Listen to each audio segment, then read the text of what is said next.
Hello, everybody, and welcome to another Minnesota RØKKR co-stream. My name is Ashley, aka MiDNiTE, here as always with IKON, the hostesses with the mostesses. I'm here for the vibes, the banter, the chillness, and also the rage, as you've all seen at times. And then IKON will be here breaking things down with me between maps. If this is your first time tuning into a co-stream, we will show the RØKKR match as it comes on the CDL feed, and then we will be maxing and relaxing, just talking between the maps, talking strategy, pointing a couple things out. And today is a big day, IKON. We play LA Guerrillas Assault. Silly. F in the chat, man. The first ever RØKKR team. Those boys are awesome. They've been having hot and cold moments here this year. They obviously were the first team to beat Atlanta FaZe, which ironically, I believe we as in RØKKR with Assault and Silly last year took out Atlanta FaZe first last year as well. So I don't know, maybe some weird connection there. But IKON, how you doing today, and how important is this match kind of groups wise and standings wise today? Yeah, I'm doing great, and this is critical. I mean, if you look at Group A and the standings across the board, you have Toronto that's basically just been wiping everybody. They're standing there at 4-0, and Dallas is 2-1, and then the next three teams, Minnesota, Florida, and LAG, are all 1-2. So this matchup is going to give a leg up to whoever's going to be in that third place to make it to the winner's bracket.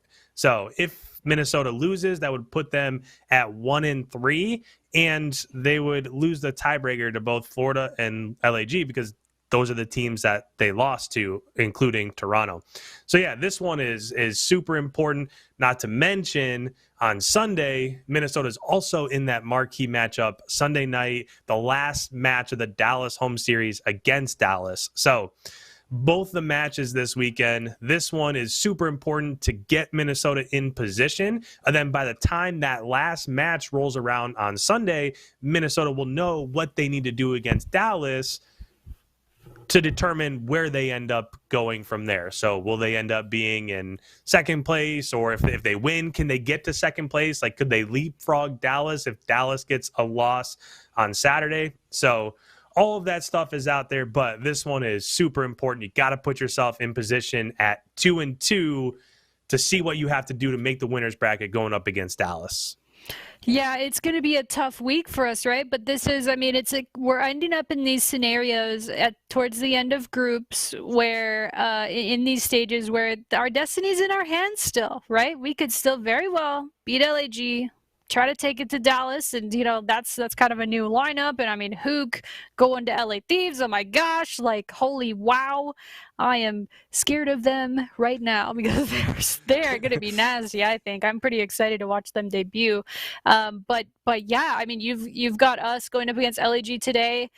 LAG has looked hot and cold this year so far, and I think you never know what you're going to get out of them, right? Like they need these points just as badly. If you look at the overall standings for the whole year, right? Like we are in 7th, they are in 8th. So we have 110 points, and then LAG has 80 points. So this win could go towards not only getting them more points and trying to gain on us on the overall leaderboard, but when you're looking at the group here, getting out of this in top 3 and going into the major, which is next week. Oh my gosh, it's coming down so fast.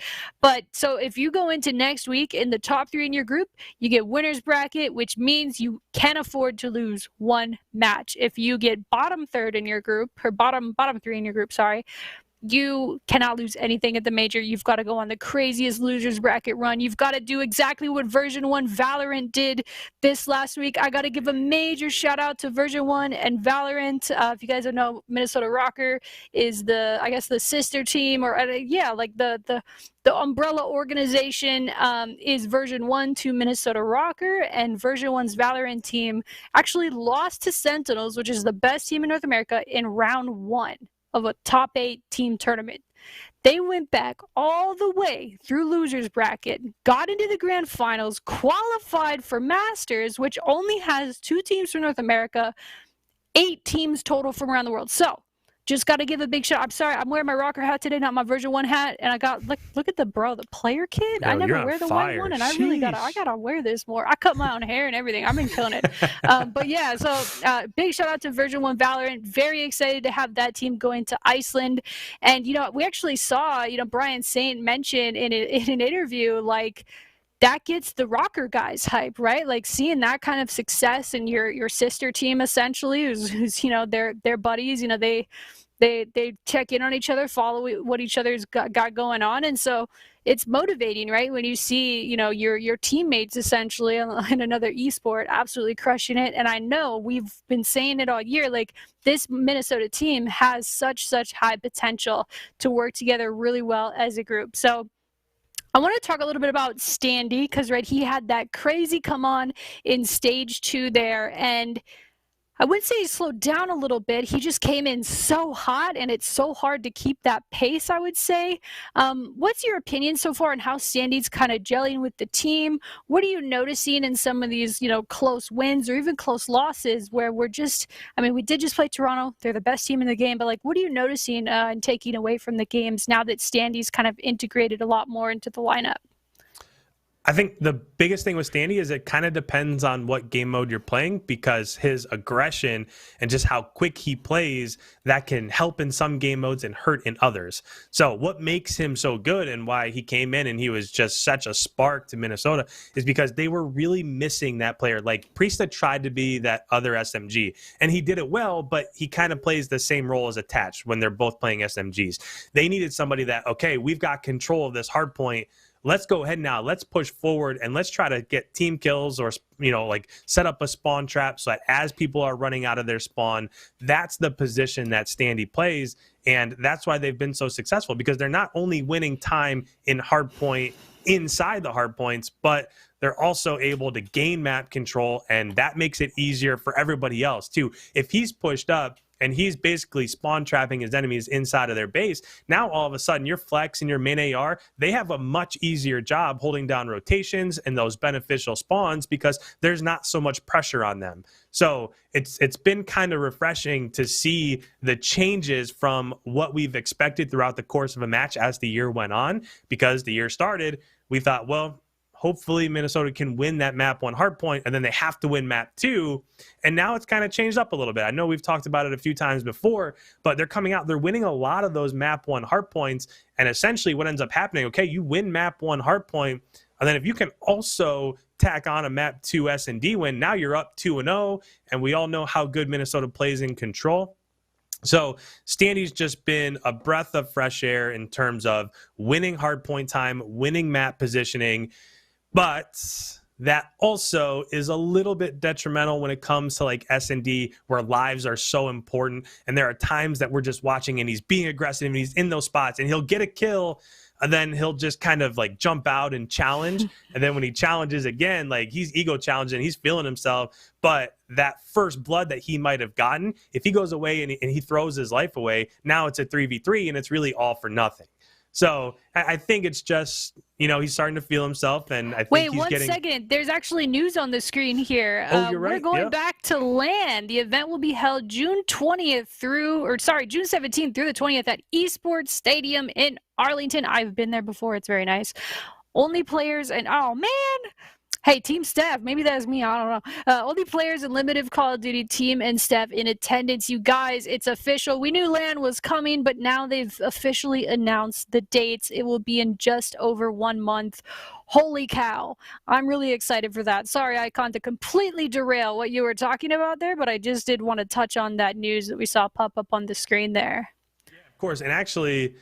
it's interesting to bring that up, because I really do think that these matches are a total different ball game when you're competing on the main stage, on, like, the mainstream.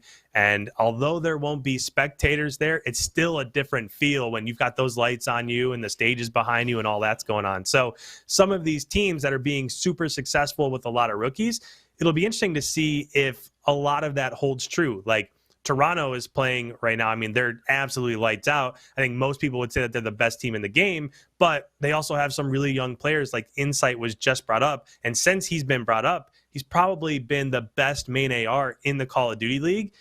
But we'll see if that translates to being in person and on land. And when you have to stare across the table and Scump is over there and Formal's over there, and it's, you know, it's a little different vibe. Who's the best at the game? Like screaming at you and stuff. Yeah, it's a little different. So we'll see how that ends up playing out too. Yeah, I'll be really interested to see. You know, a lot of people are making a lot about like, oh, well, what's going to happen when these rookies show up on land? Like, I can't speak for all the rookies, but I do know that, I mean, I believe, and I'm sorry, don't quote me if I'm wrong on this, it's been a crazy week, but Standy won launch event weekend challengers event on land last year in Minnesota. So technically, I mean, Standy is undefeated on land in Minnesota, if you want to look at it that way, right? Like, it's legitimate. Like, he's played on land before, but there's a much bigger difference than playing in the passion pit. There's hundreds of people down in the amateur bracket versus main stage, big lights, camera guys zooming in on your face during every little moment, and it gets pretty crazy. So dang, look at Apathy serving looks. Okay, sorry. Yeah, it's gonna be pretty crazy to see the transition. So it looks like they're gonna boot up our match soon. Let's quickly check out the maps here, and we can talk a little bit more about them as we go. But we've got Hardpoint Apocalypse, Search and Destroy Moscow, Control Raid, Hardpoint Checkmate, and Search and Destroy Miami. IKON, thoughts on how these maps shook out, especially when you look at kind of the records, and if you want to touch on that, I know we only got like a minute here, but touch on the records maybe and just your impressions of the map set going into this match. I think overall, these maps are super even. I don't know if we've ever really seen a map set that's been as even as this. You take the map 1, Minnesota's 1-1, LAG's 1-2.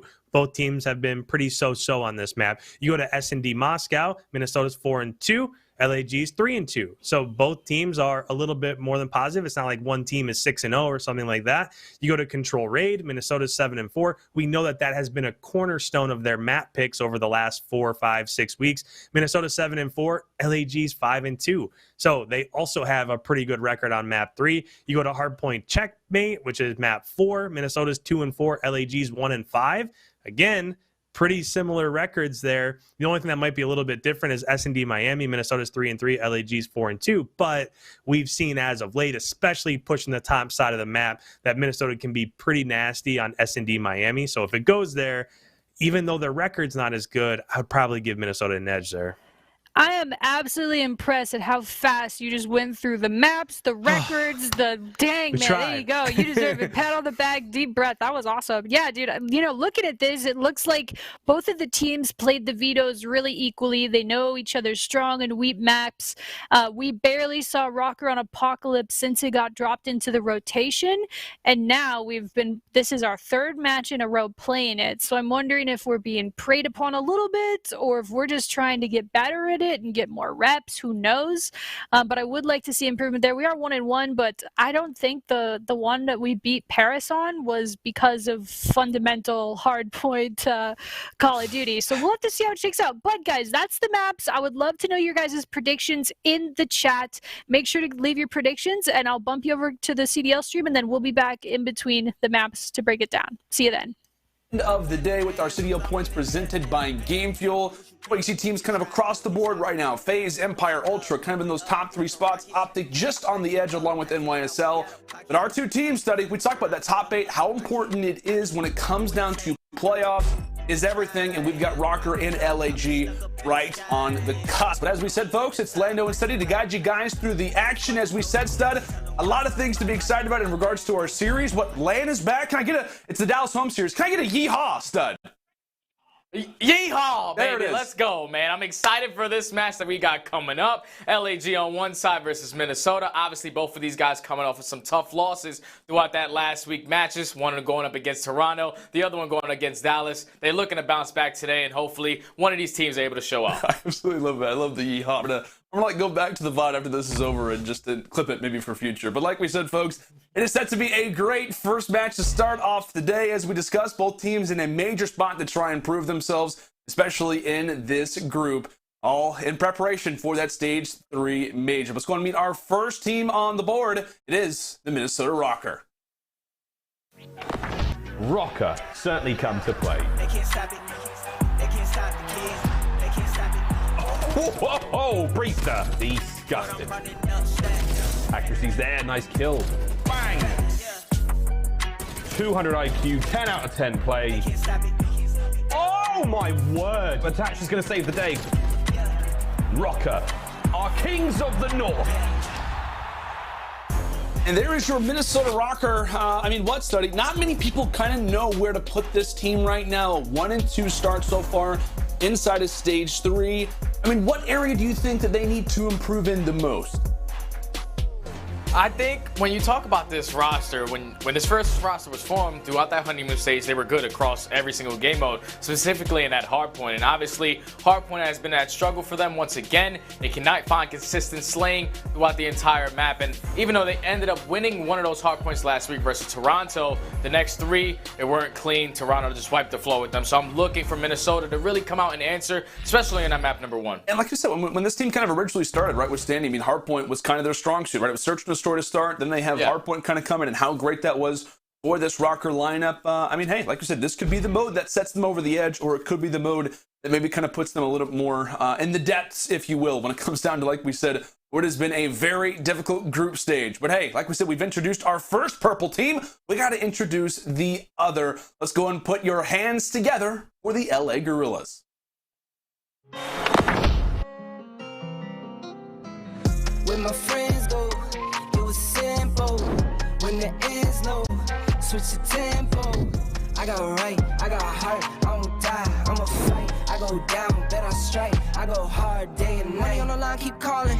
Money on the books, need all that. My kids, they'll be ballin'. Got a real bankroll, not for Instagram. My mama on the line, keep calling. Praying for me, know I need all that. Told me it's not about ballin'. Real blessed, but I'm still sinning, man.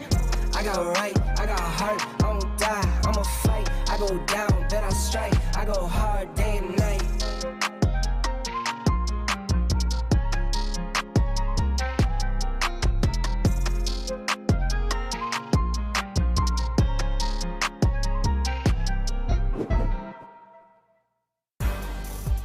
It's been an interesting stage 3 so far for the Guerrillas. What study? They start off 3-0 versus Paris. Then they go into that series versus Toronto. They kind of blow the first 2 maps. They end up getting 3-0'd. And in their last series, they send the Dallas Empire all the way to a Game 5. As we said, an interesting stage 3 for a team that's obviously, like we said, kind of off of a roster change still with Sheen in the lineup. Yeah, the Guerrillas throughout stage 3, you know, they started off high. It was a good first taste of what this team could potentially be. Chino was out there doing the damn thing with a 1.8 throughout that first series. But then ever since then, teams have started to catch on. Now, this is where LAG are really starting to struggle. And let's just hop right into the keys to victory for LAG. They need to expand their hardpoint map pool. They have every single map in hardpoint on this game. They've only gotten 1 win across the board. The only one that they have 2 wins is not with us anymore, which was going to be Crossroads, but they definitely need to improve there. So, and keep improving in search and destroy. 13-9 record, ranked number 3 so far in the CDL, and then obviously you're going up against Minnesota, who are not too shabby at that game mode in their favor, and then get better on maps other than the control on raids. Their raid control, they're 5-2, and the combined of the other 2, they're gonna be sitting at 1-9. So hopefully LAG, they will be able to put some practice on in the back end so they can start performing better in these respawns. Yeah, right. I feel like the issues for LAG are kind of apparent. It's like hardpoint, not so good. Search and destroys, we're good. Control, it's just raid. So, you know, you kind of have a few things to work off of, which can be nice from time to time. But here are our game field keys to victory now for the Minnesota RØKKR study. What do we got here? And then the ARs, they just need to come out and play today. You have Accuracy and Priesta, who just underperformed, both at a 0.82 versus Toronto. Inside and Cammy, they were just wiping the floor, and you cannot allow that to be able to do that against players like Assault and Chino. And then they also need to step up in the slaying performance for overall just the team in hardpoint, man. They're negative 34 in slaying. No one is over 1.0 KD, and that's really bad because when we talk about it, when Standy was first added to this team, hardpoint was looking like their best game mode. And they need to step up in S&D versus the top caliber teams in the game mode. 2-6 so far in their last 8. Standy sitting at a 0.52 and Accuracy at a 0.75, and it just relies on a lot of teamwork for these guys. When we watch these guys performing their best in Search and Destroy, it's when all 4 players are pushing out and doing everything together. You see those stats out of Accuracy. Accuracy is usually that island player who's always playing by himself, watching bomb sites by himself, and on the opposite side you had Standy, which is that playmaker. He's either going to be hitting you around the backside, pushing through middle map, but when he's at a 0.5, he's not really being that impactful player. So they need them to really step up and play as a unit in that search and destroy game mode. Without a doubt, my friend, as we take a quick little look at our maps and modes, where we get Apocalypse Hardpoint to start, maybe some other interesting ones to look out for, right? Raid Control in the center of the series. We got Checkmate, Hardpoint, Miami Standy, and of course, I can't leave out the other map, Moscow Search and Destroy for game number 2.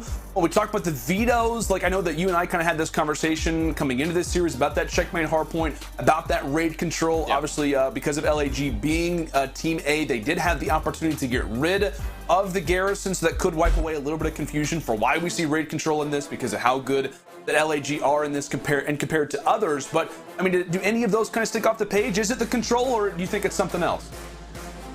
It's definitely just the control, because right off the rip, you can just tell that LAG, even if they have been putting the work in on the backside, they still are not confident enough to either play Checkmate or Garrison. And the thing is, both of these teams, this is going to be their best map on control. Yeah. It's going to be that raid. So both of these guys, obviously, they're feeling really confident. That one's just going to be a head battle. So whoever is going to be able to win that should be able to take the series. Oh man, it's going to be fun as we start off on Apocalypse Hardpoint for game number 1, series number 1 of the Dallas home series.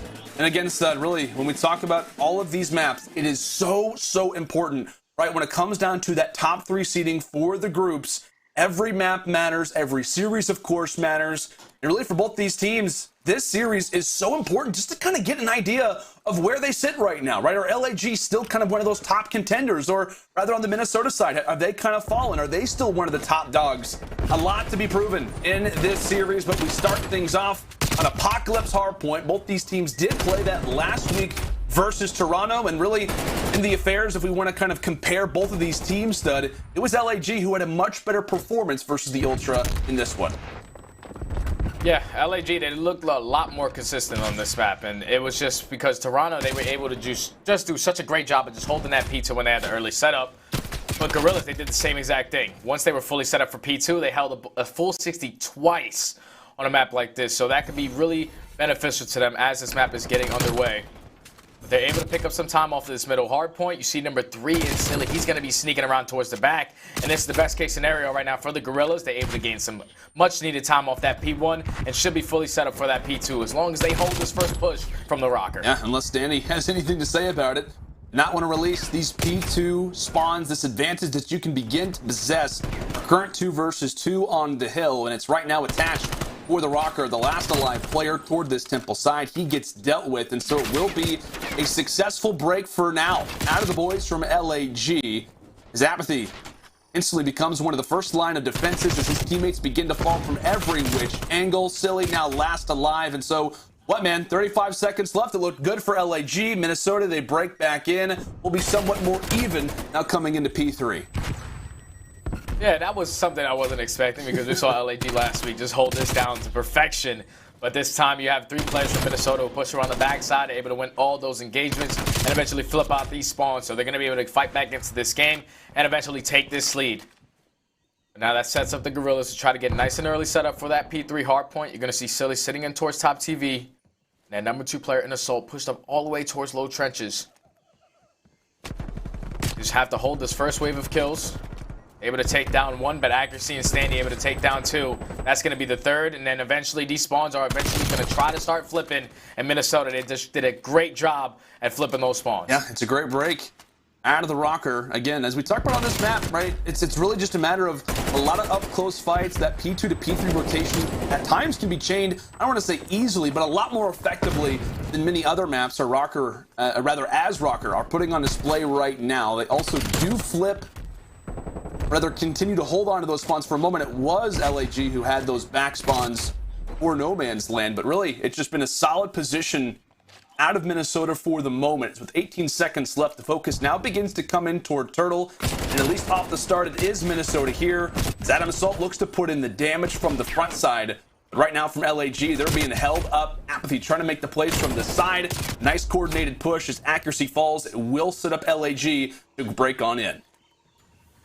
Yeah, so kills are just going back and forth between both teams right there. Eventually, Guerrillas were able to neutralize that and get the spawns that they wanted. So it's the back of that P5. So they're going to be able to start off with this initial time. That's all about just trying to stay alive towards this back. But here comes a streak out of Standy. He was able to pick up that artillery with the streak he was able to go on when he was in that TV room. The 2 players are now going to drop. They know that 1 player is unfortunately going to be in towards this ticket booth. He's eventually going to drop. Now you see Minnesota, they do have the spawns. It's all about just trying to eliminate this last player. And just like that, they're able to break in. And now you're forcing all of LAG to try to rotate through the middle of the map. But Priesta is causing problems, able to take down 2 before he gets taken down. I mean, what? For Minnesota, they get closer to the 100-second mark. P2, P3, P4. Can they make it a P5 hold as well as LAG look to make their way in toward lights? So we'll go ahead and step aside and listen in with our Astro listening on the Minnesota RØKKR. Trying to get to new guys. There could be one here. Yeah, he's at 10. He's in new. He's in new. Okay. Silly. Two front. Hold the back. Hold the back. Okay, we're spawner. I hit him with the nade. They can hit left. I'm flashed. I'm I'm on him low. I'm on him low. Nice top silly. I'm looking at L for a second. I got one. Top Nice. two. I spawned out. Okay, we're just waiting back there. Yeah, Keep holding. Keep holding. hold. I don't see him L or rugs. Yeah, I'm going top. I'm pinching Waiting. rug. I'm pinching rug now. I'm going top. I'm looking top though. I don't Top see him. TV. We can start. Top TV is I'm all. praying a minute. Top TV is all dead. I'm pinching AK. I'm pinching AK. Top AK, top. He's weak up Top top. dead. Nice. Low, under ladder. Low trench, Sheen and Hill. Under ladder hill. Sheen one shot and one hill. Second Second one time. Second Alright, one so time. I'm I'm thinking I'm nading. Go left. Chow. Nade it, 2. Close right. Sheen. Dead. Got him hurt. I'm one shot. I'm one shot as well. Flashing. I got one. Oh, he's new. I'm coming to help you. He's still at old. 2 ult. One more old. Nice, big win. Alright, nice. I'm gonna go left. Okay, Salt was in the window. Be careful. Okay. I'm gonna come Cooper Going now. low with you, Lamar. Alright, ready? Slide out for me. I don't see him P1 barrels. I don't see him. Wait for some noise, then I get it left. Wait for me. I don't see him low. I think he's top I think maps. I'm top. Alright. Close on me. I'm point weak, Chain. And one Jumping he's out, on coach, you jumping can get through. Okay. He's gonna beat you right here. He might Go come on back. top TV. On the car. Just right the trophy hill. He's laying down behind the car. Alright, He's dead. They're spawn behind me. Low. No, They're spawning Last trench. guy. Last guy. They spawn TP2. They spawn P2. Yeah, spawn tempo. They have no true gun. He'll nade. Watch out P2. Watch out P2. He's gonna go back there. Behind the truck up. Behind the truck Back here. up. He's back here. One shot. Top. Yo, we gotta clear routes. I'm gonna go right. I'm gonna go Abs right. on me over here. Wrap low. Come low, though. I got Yeah. naded. Looking There's up here, two clip. One's hitting left Looking out. over here. Yo, She's hitting left go out. Q past spawn. Top dead. Nice. She can be I'm- I naded hill. Okay, I'm waiting for you. I'm hopping up. I'm gonna chop 10. He's on We truck. got right. I don't see him truck. Okay, truck, Justin. There's Like your top? two on hill. I dropped it. I got one hill. Nice, one more silly on hill. Under coop and clip. Back behind the truck now. Behind the truck. On the Dead. truck. Clip. You tell me on hill. Don't help you help. Dead. Don't Good help job. you help. Good job. Okay, stay on hill because they're left. Go. Well, it's a neck-and-neck hardpoint through our first set of rotations, and now coming in toward the next side of P2. I gotta say, Standy, I feel like the comms were good despite LAG having a few good sequences there as Minnesota now look to break on toward Temple. Yeah, I love the comms out of Minnesota right there. It was all just methodical. Everything was coordinated. Everyone was communicating on what they needed to do. You heard Accuracy step up. He said, hey, bait for me right here. Slide on through now. And then you heard Standy. He was really stepping up in those comms for me. He was telling everybody, make sure you're hitting your routes. Make sure we're taking our time, staying alive in the back. It was just perfect teamwork for RØKKR. And right now you see them nice and early set up in towards this P2. Even though they do not have the back spawns, they're just doing the best case scenario, trying to hold it from the front. But LAG eventually are able to break back in, with only being down 37 seconds. LAG taking down 3. This is a good 25 seconds to get back into this game. Yeah, a good and necessary hold out of the boys from Guerrillas. But I know kind of on topic with the RØKKR, right? The big conversation coming into this series is that, hey, you know, can their hardpoints be good? Can they be solid again like they were when they kind of originally added Standy to the team? And, you know, despite what has been kind of a slower record for them as of late, you know, it hasn't been one player underperforming stud. Like, we looked at their hardpoint X factors coming into this series, and it's kind of basically identical across the board. Like, everybody's around a 1.1 in their wins. Everybody's around a 0.8 in their losses. So well, I guess that kind of is a benefit if you are the RØKKR. Granted, you're not relying on one player a majority of the time, but it really is a team effort from the boys of Minnesota. Yeah, it definitely is a team effort with everything that they do. Because like you said, you have every time they're losing, they're sitting at a 0.8. So it's just not looking for the entire team. When they're winning, everybody's over a 1.0. So they just need to be on point. And right now with this lead, with the setup that they have for this P3, and Tats picking up kills left and right from low trenches, they're able to open up this lead. But now it's starting to focus on that rotation. The 2 players are going to spawn out towards that back tempo if you're LAG. So that number 2 in Assault, he's going to have his hands full here. Try to eliminate a couple of these players from Minnesota. He's able to take down one, but eventually he's going to get traded. Accuracy still putting down a couple shots, and the spawns are eventually going to flip in for the RØKKR's favor. Now it's all about, can they try to break through? Because the Guerrillas only being down 40 points. They can definitely hold this from the front with 2 players spawning out towards Temple. As we said on Apocalypse, things can get things can get quite crazy as you're going to see spawns pretty much across the map. What in that moment, despite having kind of no man's land control, it is Standy who spawns out back toward P2. So this could be a positive flank in the end as players from every which angle are winning the fights. But despite what looked like a good moment there from the RØKKR, is 4 down in favor of LAG. Not only are they getting time here at P4, but they are set up quite nice for P5 as well. But just as we say that, they begin to force all of their players toward that outer rim, toward lights, and begin to evaluate what the most important hardpoint is right now. As back and forth we go, a current 3-point game as Silly wins a big 1v1 fight on the point to try and grab these last 10 seconds of scrap. And they're going to need it as now we get ready to focus toward P5. A number of different big fights going throughout the map, but the farthest pushed up player from LAG right now, that being Assault. Yeah, so now we basically have a tie game, and Minnesota, they just did a great job off that rotation to flip these spawns. It was getting a little scary because the Guerrillas were able to hold it from the front side, but now they're able to just put themselves in a position to try to close this game out. You're going to see Standy hit the pinch, unfortunately, only able to take down one, but they are still keeping these back spawns, and they can win it off of this hard point. It's all about just trying to line up these kills, trying to hold at least 1 to 2 more waves, and the accuracy taking down 2. His teammates trying to fly in. Standy's going to be able to take down the third. This is going to slow down the push. That's going to be all 4 dead once again for LAG. They can still lose off this hard point, so they're just all going to try to commit towards this and try to play for the contest. But right now, the RØKKR are just getting every single kill in the kill feed. We've seen so many streaks happen in this portion of the map. I feel like on Checkmate it ends at P2. On Apocalypse, it feels as if normally P5 is where things can start to get solidified as Standy. An exclamation point here on Apocalypse will finalize things up as the RØKKR will claim victory here on game 1. Yeah, it just came down to what I was expecting from LAG was those perfect P2 holds, and they just couldn't get it done on both rotations. So both times, Minnesota were able to break in when it came to the front side or the back side, and that was really the turning point of this game. They just continuously kept on breaking into their setups, and LAG, they just couldn't get a proper setup to hold down a hard point for a full 60. In Minnesota, they capitalized on it. Standy has a great game, and they start off 1-0. Yeah, I feel like we didn't give enough credit to Standy kind of throughout that game. I mean, he was a major difference maker kind of throughout a majority of these fights. Obviously, toward the end, he plays big, finishes off 29 and 17. Really, when it comes down to damage, though, right? Despite going 19 and 19, Attach puts in 5K damage, going off really with both weapons. I know we saw him going off with the Krig. I know the 74U was obviously in his hands a majority of the time, but SMGs were firing well for Minnesota. I mean, what said that was the game, but we said, hey, it's going to be a big one for them to try and take with that search and destroy up next. Minnesota kind of sweat off the brow to start this one off. Yeah, they definitely do. Oh my goodness, IKON. What were we saying in the pre-show a little bit here? Talking about Standy, how he's meshing with the team. It looks like he's meshing with the team pretty good on Hardpoint Apocalypse. He dropped 29 kills, 4,300 damage, over 2,000 damage more than the second highest damage in the lobby. He absolutely put in work. He almost dropped the dirty 30. If they just would have allowed him the time to get one more kill, he would have got the dirty 30. What's your takeaway there from map 1? What was RØKKR able to do right?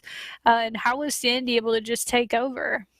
Yeah, there were many things that were right. There were a couple that were a little strange. Like some of the spawns were a little bit off. But again, Standy did a really nice job of just putting that pressure on LAG as they're exiting spawns. There were a couple times like that last P3 over to P4. Standy was the last player inside of P3, and he got aggressive, and he tried to push. So he pushed over towards P2, towards Temple, and he tried to pinch. They were ready for him, but essentially what happened is as he was trying to pinch, the rest of his teammates also got wiped as they were trying to contest inside of P4. So that flipped spawns, and that's one of those mistakes where in a match like this, where you're playing LAG, where you probably have a little bit more firepower, especially in respawns, it's not going to cost you a map. But if something like that was to happen against, heck, like an LA Thieves now with Huke on the map, or like an Atlanta or an Optic, that's something that might cost you. But overall, it just came down to having map control. We saw multiple times here that Minnesota didn't have initial map control. They were able to push through, get the hill, and then push a little bit further, get map control. So I think a lot of this just came down to one team was out slaying the other, and it ended up being a map 1 victory. Yeah, I mean, you saw Standy slaying out, but that's not the only story there. There was a lot of great rotations from the team and the guys making sure to push things together. I made the joke when they showed that listen in and accuracy said, slide out for me, basically be bait so I can get this kill. And I was like, man, I wish I could say that to teammates in league play and they just do it. Because I'm sure it's it. But yeah, no, it just shows that the guys are communicating well, working very well together, and it always helps when you have your rookie getting as many kills on the map as possible. So, you know, we have seen them go up 1-0. I think they went up 1-0 versus Toronto, right? So that made us feel like, oh my God, we're the world beaters. We could do it. We have been taking hard points lately. It's Search that's been a little bit of a struggle, which is so different from how we started this year. So, and I do think LAG is a pretty freaking good Search team. So I'm nervous and excited for map number 2. It's going to be S&D on Moscow, the map.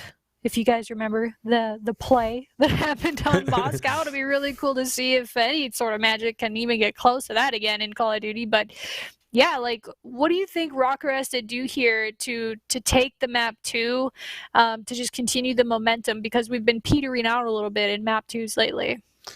I think that they need a big map out of their Flex and their AR. When you look at Sheen, like LAG was a good S&D team before they added Sheen, and now they're even better. In fact, Sheen is leading their team with a 1.42 S&D KD. But not only that, he's leading them in engagements per round and kills per round. So he's just being aggressive, and when he is aggressive, he's winning the vast majority of his gun battles. So I think at a lot of those medium-length gun battles, Priesta and Accuracy are going to have to clutch up. And if you can get him off the map and now you have man advantage, it should be pretty easy both on offense and defense. If you have man advantage, probably going to get bombed down. If you have man advantage on defense, probably going to have map control. So a lot of it's going to come down to who can win those medium length, which is a little bit different because normally we're saying like you got to win like those entry, get those first bloods, and this one's just going to be different. So yeah, it'll be cool to see how the guys play it. Well, we'll drop you guys back into the CDL feed. We'll be back to break down map 2 after this. Let's go, boys. Come on. Let's go up 2-0. It's been a minute since we did that. Let's go, RØKKR. Fantastic for LAG despite his addition into the team, but I think in regards to the communication, just the structure of the way that this team wants to play, we talked about it's kind of that veteran type of play style, like 4v4. They want to try and like make you kind of fall into their trap, more of a slow-paced team, and we very well are going to be kind of administered to that in these search and destroys. I know commonly for for the LAG sides that like we always talk about, like if we ever see them on Miami search and destroy, that the first 30 seconds, 45 seconds of a round are just like, okay, you know, it's probably going to be a little bit slower than anything, but getting right into this Moscow search and destroy, it looks like a hard point based off the way that it started off, as Apathy quickly finds himself on the flank. So we've got ourselves into a 2 versus 2. Salt and Apathy versus Attach and Standy. Man, this round has been an absolute bloodbath on both sides. There was just three players on both sides committing towards that A site. Standy eventually is going to be able to hit the read pinch onto those players and take down both. But I love that play right there out of Minnesota. Right off the rip, we talked about it earlier on our keys to victory. It was just the teamwork in search and destroy. In their last 8, they've only been able to win 2. So it's just been relied on a lot of individual play, but they sent 4 players over towards that A site, execute the team push perfectly, and win the first round. And I know we talked about it, you know, it was in our keys to victory in terms of like stats and stuff, but like when you're talking about you've played 3 series, you're kind of now hopping into your 4th year versus top caliber team in LAG. I mean, what the stats, accuracy to 0.75, standing at a 0.52 so far throughout stage 3. That's never going to be able to get the job done. Yeah, it's definitely not, but you know, as they get more reps in, their main focus when this team was first formed was that hard point. So they got that underneath their belt. Obviously, it's been lacking in a little bit recently, but they got over that honeymoon stage. So now it's all about just focus on perfecting your gameplay. And Standy, he's still being that individual playmaker. Now left in a 1v3 is going to be silly. But so far, Minnesota, all these team pushes. That's another 3-man push to that A site. They were able to take control, eventually win a majority of those gunfights and know exactly where Silly is in this situation. He's just trying to make a miracle happen, but eventually they're just stalling time for the pinch to come in, and that's just another great round out of Minnesota right there to go up 2-0. And I feel like, too, man, like these first 2 rounds, like as we discussed, like LAG kind of more of a slower, more methodical team. I mean, they've just been kind of sprinted at, right, by the RØKKR. Like in these last few rounds, they have been trying to just overall be aggressive. I feel like, you know, we're almost like on a highway, and Minnesota's like, you know, that fast, you know, sports car, and then you just got kind of the family just, you know, up ahead. They're just kind of honking like, can we get it going, please? Like, can we try to speed this one up? And LAG maybe somewhat out of their sorts to start off. As again, at least maybe being able to retrieve some information out of those first 2 rounds. They can get somewhat of a better outlook, as it will be the 1-3 split. Granted that one player, being Assault, is hanging out toward mid. He'll make the rotation back toward B. Some tosses of utility out toward A. The current bait in play as Minnesota look to make the movement now toward that B site. As we said, slowly pushing up, taking their time. That bomb looks to get planted from Standy. Yeah, so Assault, he gains that information that all these players are committing towards the B bomb site, but for some reason, LAG, they only have one player wrapped back in a very late timing. So Priest, he's able to take down one middle map. So now it turns into a 3v3 situation. But Minnesota, they have full control of this bomb site. Chino's able to catch the player in accuracy, so that's going to open up the street. So this might be the opportunity for LAG to try, find that opening. They're able to take down Attach. Now left in a 1v3 is going to be Standy, and just like that, Silly's able to walk away with the kill and eventually walk away with the round. When I thought LAG were too slow off the rotation, for some reason they still get the job done and close it out in the defensive round. I don't know what it was. I feel like me and you, we casted Guerrillas so often to start off the season, and you know the big thing, like we said, was like, okay, very slow on offense. You know, at times the retakes can be a little bit slower too, but then they just come out and just really impress you on their retakes, and you're like, well, maybe it's not so bad that they're playing a little bit slower. Like we said, maybe they're just kind of gaining communication as time goes on, and obviously it works out there. A much needed round out of the Guerrillas as they're finally able to put one up on the board. See, so now you win that round if you're LAG. Now you're going into another offensive push. And the way that we like to see LAG play is slow and steady, work a rotation kind of late. But Minnesota, they're stacking one bomb site, and then eventually they're taking control of that and then allowing their teammates to wrap back towards the other. So once again, this is exactly what they're going to do. They're going to make sure they send 3 players towards A. Number 5 in accuracy is going to make sure he throws his flashbang towards middle, make sure no players are trying to rush towards middle map. He's just going to watch the street cross. But this is the LAG that we were expecting to see. Now, what can they do from here? Because it's looking like Minnesota, they're trying to get real aggressive through this A site. But Chino's here to slow them down. I quickly looked back at the stats just to kind of verify, like, LAG on their defenses. They happen to be the 3rd best team in defense and search and destroy. They have the number 2 KD, so they know what they're doing on the defense. But we'll see what they can do now. They made their way up toward the B side. Apathy with a nice angle is able to catch out accuracy again for another first blood. Also is able to find another one onto Attach. A great start there out of Father App. It's really silly, just kind of gaining some information in the midst of bomb rotation now toward A. And really being in this 2v4 spot for RØKKR, it's never going to be easy. Maybe trying to catch somebody off guard, stop the plant. Nice angle there onto Silly. But Apathy's able to take him down. It all comes down now to Standy in a 1 versus 3. 40 seconds on the clock. The bomb gets planted, and Apathy is handling business. That could have got really scary. If Priest turns that corner just about 2 seconds before Silly's able to spot Standy in the middle of the map, he's going to set up Standy to eventually hit the pinch, and it could have just got crazy. But they were able to eliminate Priest out of this room, take control of this site, turned it into a 3v1. Apathy, Father App, he's been playing well. I'm pretty sure that's 4 on the round, so give him the ace right there out of Big Papa. So that's going to put him at 5-3, trying to work towards some streaks, and LAG, they're battling back into this game. We were talking about it, accuracy really stepping up in that search and destroy game mode, currently sitting at 0-4. It's kind of hard when you're the island player, but definitely don't want to be sitting at a donut, so hopefully he kicks up for his team here soon. Like we said, kind of a slower start towards stage 3. I know Moscow has treated the RØKKR quite well, at least when we talk about the last major. Sorry, Optic fans, know the match is coming up next, but you get the point. You have to reference it as Cheen lines up 3. Can he nearly find the 4th? Accuracy, the last player alive, but Cheen is hungry. I don't know if he ended up getting it. We'll have to see maybe toward the ending final round playback, but what? Nah, you gotta give it to him. Right there, you gotta give him the pistol kill. He gets 3 right there.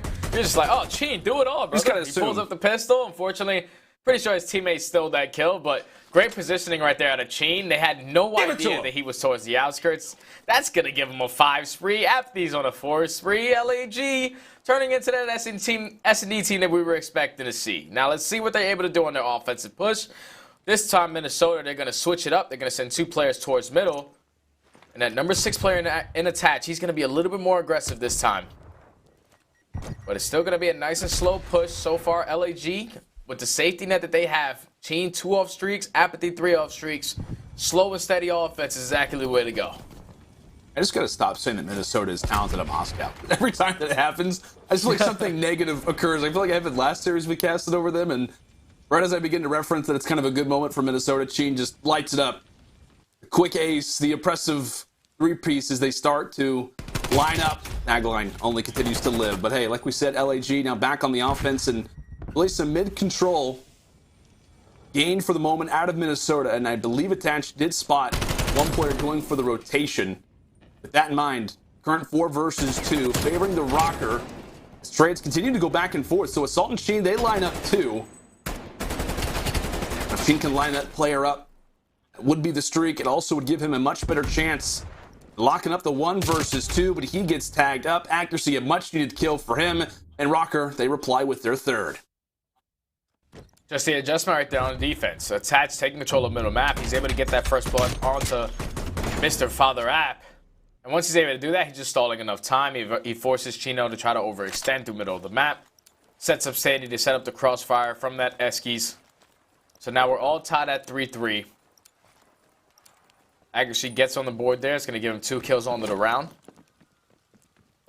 So far, if you're Minnesota, I'm going to exactly what worked the first time. The only thing is now I'm making sure that Chino is not going to be towards outskirts. Right. And that's exactly what they're going to do. They're going to send 4 players over towards the safe site. Chino, once again, is in that position, but they're being a little bit more aggressive on him. Silly's going to be set up for the crossfire. They take down Chino, and just like that, they're going to have full A control. Should be able to work this bomb plat as you catch both players from LAG off the rotation. It's just a positive. Wait, oh, but Apathy, he catches him out. He catches Priestley, who's on the other side of the bomb. So a great moment out of Father App. 7-4 right now. Can he make it 8-4? But no, the explosives will do the damage. Kind of an odd sequence there. Stuff like we said, Minnesota, they took over. But Priest plants for the other side, and really from there, they just get decimated. They get destroyed.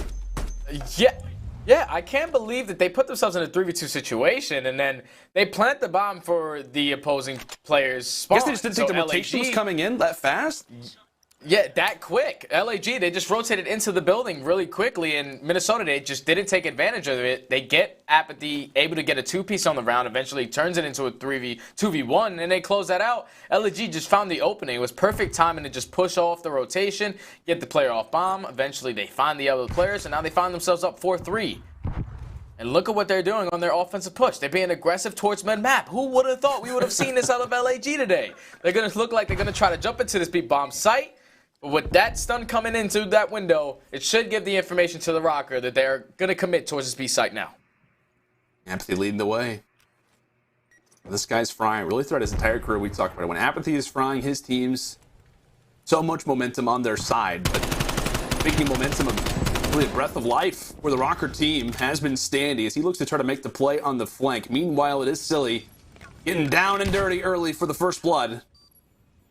So it will be the 3 versus 4 retake necessary for Minnesota. Priest looking for a big fight toward the backside boulevard, but Cheen playing the outer angle, making things look solid as Priest and Accuracy hanging out toward the side. They get dealt with, and it will be another LAG round. As you said, Sud playing more aggressive. We're able to lock things in, and really, Cheen, just with this angle, gets involved in our last 2 fights. And this is the thing about Minnesota RØKKR's S&D that's really been struggling recently. It's like you see Standy in that position. He went for the super late flank and tries to commit and make a play for his teammates, even though his teammate did get first blooded, so he has to try to make a play there. But I would like to see more Rat back try to retake that a little bit more together instead of relying on individual plays. Chino's going to spot that out all the time. He's currently sitting at 9-4. He's a player that always eats island players alive. Always that player that's going to catch the player off the flank, and he catches Standy right there. So I found themselves up 5-3, 1 round away from closing this out. In Minnesota, they're going to switch it up this time. They're going to commit towards this B-bomb site. But the only thing is Salt is going to be towards that deep street. Accuracy is able to stay alive and give that information to his teammate. That's going to force Assault to back up. The only thing is, if you're RØKKR, you can rotate this straight through the middle of the map and try to get to A, but they're going to put this bomb down towards B, and now it's going to be a 4v4 retake. Continuing getting the fight early. The opening engagement, Apathy drops as well. Now down to Silly and Cheen. Seen a lot of clutches up to this moment, but not sure how well this one's going to work out. Again, 25 seconds on the clock. Sheen does catch the ankles there of young Standy. It all comes down to Sheen, 1 versus 3. What a moment this would be if he could clutch it out, but with really the time remaining, putting himself between a rock and a hard place. So Minnesota don't vend to go for the rotation, but it does work out. Another offensive victory here, Stud. Yep, so now they find themselves at down 5-4. Minnesota's going to be on defense.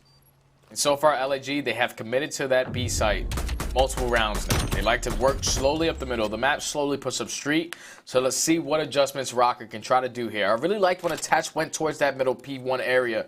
He was helping accuracy off the crossfire. But 5-4, round number 10.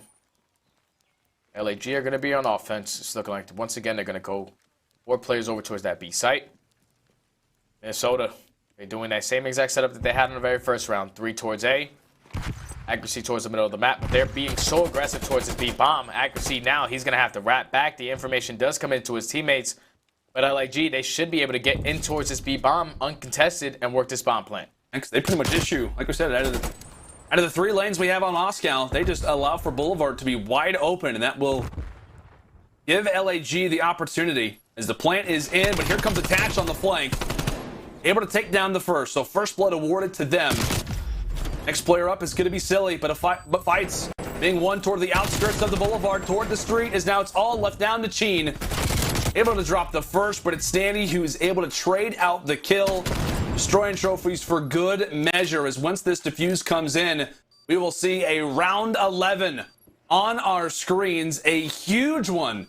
When we talk about this series, Stud, LAG, with how talented they've been in Search and Destroy, they were up 5-3. RØKKR now bringing it back.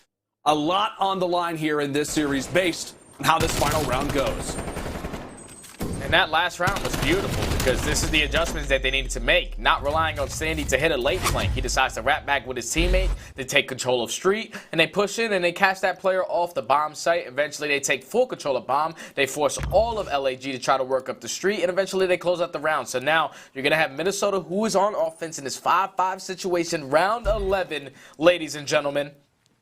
And Minnesota, it's looking like they're going to go for that very first round. What worked was being aggressive towards that A site. Oh, no! But unfortunately, a teammate is going to come in for Standy, and this is the Minnesota RØKKR Tremble. This is the second time that this has happened to them, but they're able to equal it up nice and easily, nice and quick with that blood onto Apathy, turns it into a 3v3. You've got to be kidding me. The teammate, and then LAG try to back up. They're like, cool, we got the first blood, we don't have to do anything for it. Catch Apathy, but there's the nade. Priest lands it on Silly, tells him to catch. As now it's a 3 versus 2, cheat and assault. It comes down to the ARs and most likely close corner situations, but they take down accuracy to start off. A 2 versus 2. We all start to exhale. Ian goes for the quick shoulder, does get the info. Really waiting for the wraparound out of assault. When can the timing be there? When can the cavalry start to arrive? But there's the first, and it comes down to a 1 versus 1, and it will be Assault who wins the engagement, finding the 1v1 versus Standy. Nades aplenty, a heck of a round 11, but it will be LAG who clutches it out and stays alive despite the early advantage. They get it done in the round 11, and how about the plays with the Diamatti? Man, those nades at round 11 were insane. You get a team kill right off the rip, then a perfectly thrown nade, Semtex through the window looking like a young Brady out there trying to win a Super Bowl. And then LAG, they just walk in, they turn it into a 3v2 situation. That's where that teamwork really came in. Assault and Chino, they single out accuracy on the street, take him down. Now, it was really bad timing because Chino was watching that rat back. When Priesta unfortunately turns the corner, he wasn't able to get the kill, but it was the play out of Assault right there. The play out of Assault to go all the way from street to wrap back through the middle of the map, come up through the side door outside of P2, while Chino was staying alive the entire time on street. That was just such well coordination out of Guerrillas right there to close that one out. That was a good Search and Destroy game. Oh, but that's so heartbreaking. Right after Minnesota, we talk about like the uses that they've had in round 11 versus the positives they've had in round 11. Another teammate happens again, and unfortunately for them, like we talked about how the round could have looked differently. Like granted, they do find the instant trade onto app, but still, nonetheless, we got to take a look back at this one. We got to take a look back at that round 11, of course, here for our U.S. Army tactical play. This round, this game, it really had it all. But what we start off and what, man, it's just, I think just on the stairs, maybe the level of elevation, Standy just hits attach. Oh, that is a rough way to go out. Again, despite finding the first blood versus app, as you call it, just kind of toward the stretch here, LAG, they get it done in a moment where they arguably have to get it done. Yeah, so right here in this 3v3 situation, the bomb eventually is going to get planted. Priesta, he hits the Tom Brady of Tom Brady Semtex right through the window, perfectly timed on Silly to turn it into a 3v2. But now, with time ticking, you see the way that Adam Assault and Mr. Money Chin work towards his street. A nade comes in from Assault that makes accuracy overextend towards the right side of that bus, which gives the easy kill to Chino. And right there you see Chino. He was watching the flank the entire time. Perfect time and was able to turn that corner before Priesta gets there. But look at what Chino's doing. He's staying alive, just throwing shoulders, making sure that the opponents are able to spot him as he's allowing the pinch to come in from Assault, eventually to close out that very ending round. It was just such a beautiful play because they know both players have Assault rifles. It's going to be really hard engagement. So if you're trying to just fly right into that B bomb site, but they take the long route and it works out for them. And just like that, Money Chin, he was... Wow, Icon. I joke. You know, we were informed by the commentators during that match that RØKKR has lost two of its last 8 searches. And I made the joke, it's been 84 years since RØKKR went up 2-0. We've been doing good on hardpoints. We've been doing better. We're winning those map ones. That feels good after the beginning to the season that we've had with hardpoint, but now we just can't finish it out in the search. What an insane round 11 there. I mean, couple weird nade things. Priesta had a really cool nade throw, just like he whipped it like Vikings legend Brett Favre, just right at him, stuck him. It was crazy. What do you make of it? Like, is it a strategy thing? Is it just we're not there on search yet? What do you make of the S&D woes for RØKKR? It just seems like every time we watch them, they're just so close all the time. It's like one little gun battle here or one round. Like on that, I think it was the next to last offense where they pushed over towards the top side of the map. They were able to take control of that bomb site, and then Priesta started to put the bomb down, and I think he expected a pinch, like a quick pinch through Eski, so he planted towards their side. But that only happened in the first round where Apathy hit them from behind. It didn't happen after that. So he planted on the wrong side. He got taken down. Then they didn't have numbers. They ended up losing that offense. But they were able to work themselves back from being down 3-5. They won the offense. Then that put them in a position to win the D to go 5-5. Then it just seems like, again, they got hit by the team nade, which you could say maybe that kind of countered itself because Priesta hit that unbelievable nade. Hit the dot. Yeah, I mean, that was absolutely insane. But it came down to just the patience at the end there from LAG. They didn't push into the site. They didn't try to challenge right away. And we talked about it before the map started, that Chin has just been absolutely unbelievable. He's leaving him in kills per round and engagements per round and overall KD, and he clutched up towards the end there. He was able to get the kill. I think it was on Priesta, and then he got 1 or 2 bullets into Standy, which made him weak, which then gave Assault the lane to win that last gun battle. So it's so close, just so far away. Dude. It's been so close. I do feel like their search was a little better there. I mean, they went down early, so that wasn't good, but you saw the good adjustments come in, and then, I mean, sometimes you never even know what's going to happen in round 11. So, yeah, like I said, it's been a very long time since RØKKR has gone up 2-0, still very winnable here. We're going into control on raid, which feels really good if you're the RØKKR guys. We are 7-4 on that map. However, LAG is 5-2 on this map, so there are no slouches on control raid. Almost, I mean, we pointed it out at the beginning, but all of the maps and records for both teams on these maps are very even. So, hey man, I'm looking for Standy to come out, take control of the pieces of the map that he needs to, right? Where do you think, is it the AR battle that's most important here on control raid? I just think back to Toronto and Bands taking over Kitchen on offense. You know, that seems so key. So where do you think is the key point for RØKKR to take control of to make sure they take raid here?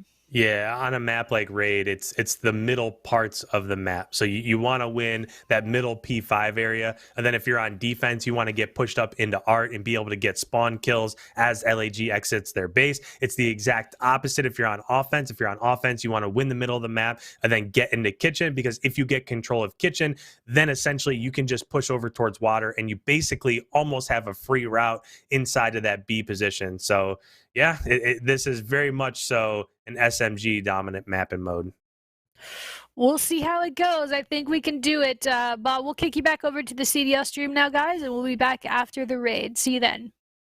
Quick scope. And this is going to be, you know, on both sides, just not really good in the respawns for LAG. And that's exactly what we expect. And then, obviously, Minnesota, they have been improving in that ever since the addition of Standy. Search and Destroy sitting at dead even. But the control is what we really got to focus on. We have a control raid, which is going to be that game mode for both of these teams they really enjoy to play. But the only thing is, LAG, we saw them last week versus Dallas. They ended up 3-0ing them. So they got to be feeling really confident here on this map. Yeah, like we said, like when we were coming into this series, it was just a matter of like, how does Minnesota really want to play the Vetos? Like, do they want to try to maybe see a Garrison control, or do they want to try to play Raid versus LAG? Well, like we said, LAG, they were Team A, so they quickly get rid of Garrison. Obviously, Minnesota, their auto veto was checkmate, so it's just a matter of, okay, we're definitely going to have a Raid for this series. But as you call it, my friend, like really both of these teams, they like themselves some Raid. And I know what, I think like LAG, they have like 6 wins on the season in control. Well, 5 of them come from Raid. They're 5-2 on Raid. They are like 1-9, I think, combined on the other 2 control maps. So this has been a good one for them historically. And like I said, when it comes down to this series, this is kind of the perfect map 3 that you could ask for in regards to both these teams. It's like, hey, you know, let's say that we start off slow in the series. At least we have that Raid control. Both Minnesota and LAG looking forward to this one. They've had their stomping grounds on this many times before, and we'll see who can come out victorious with that 2-1 advantage, as the RØKKR will begin things off here on the offense. Will be attached, who quickly hops on inside of the point, but again, expecting a slobber knocker, as JR likes to say. Stud, should be a good one. Yeah, it definitely should be a good one. You're going to see this time Minnesota just trying to take early control of that A site, trying to extend this time by a minute. But LAG, they just did such a great job at holding that B point versus the Dallas Empire. So they're not really worried about giving this up. It's all about just trying to keep these lives somewhat close. See number 7 in Standy already hitting the pinch, but Apathy, he's able to spot him and take him down. So the A point eventually is going to be captured by Minnesota. So the time is going to be 2 minutes and 16 seconds on the clock. Right now, you see what number 2 player in Assault is doing. He's pushed up all the way left side water. He's going to force all the players from Minnesota to try to work towards the middle of the map or around Laundry side. One player that I'm really looking out for kind of throughout this Raid control is going to be Apathy, right? 3-2 right now just to start off. Really want to see him get involved in the engagements. This is good old buddy Assault. He's getting the work done through middle map, but I believe he finished off like 21-11 in that map victory versus the Dallas Empire, like we said, where they did get that 3-0. He said he can just be a spark. Obviously, you played alongside this guy, what, a decent amount throughout your career, Stud, like with that Team Liquid team. Like, when I said, whenever he is going off, Apathy can look like one of the best players in the entire world, CDL included in that conversation. But if he can be that spark, that could be the reason why we see LAG walk away with another respawn. Or rather, sorry, with their first respawn. Oh, yeah. Without a doubt. Apathy, even when I teamed with them, when we were just a crazy duo, because when I was going off, I always knew that he was going off. And that's the thing, and that's so scary, is that the guy is a 2-time world champion for a reason. You know, when his back's against the wall is when he's able to perform his best. And right now, you know, it's getting closer towards the end of the year. We all know how champs Apathy can be. I was about to call him Chapathy. Just try to mix them both there, but the guy's just a beast, man. He really needs to step up. I think he deserves the name at this point. You know, he's played so well. Might as well give it. Yeah, just go and give him the nickname. Why not?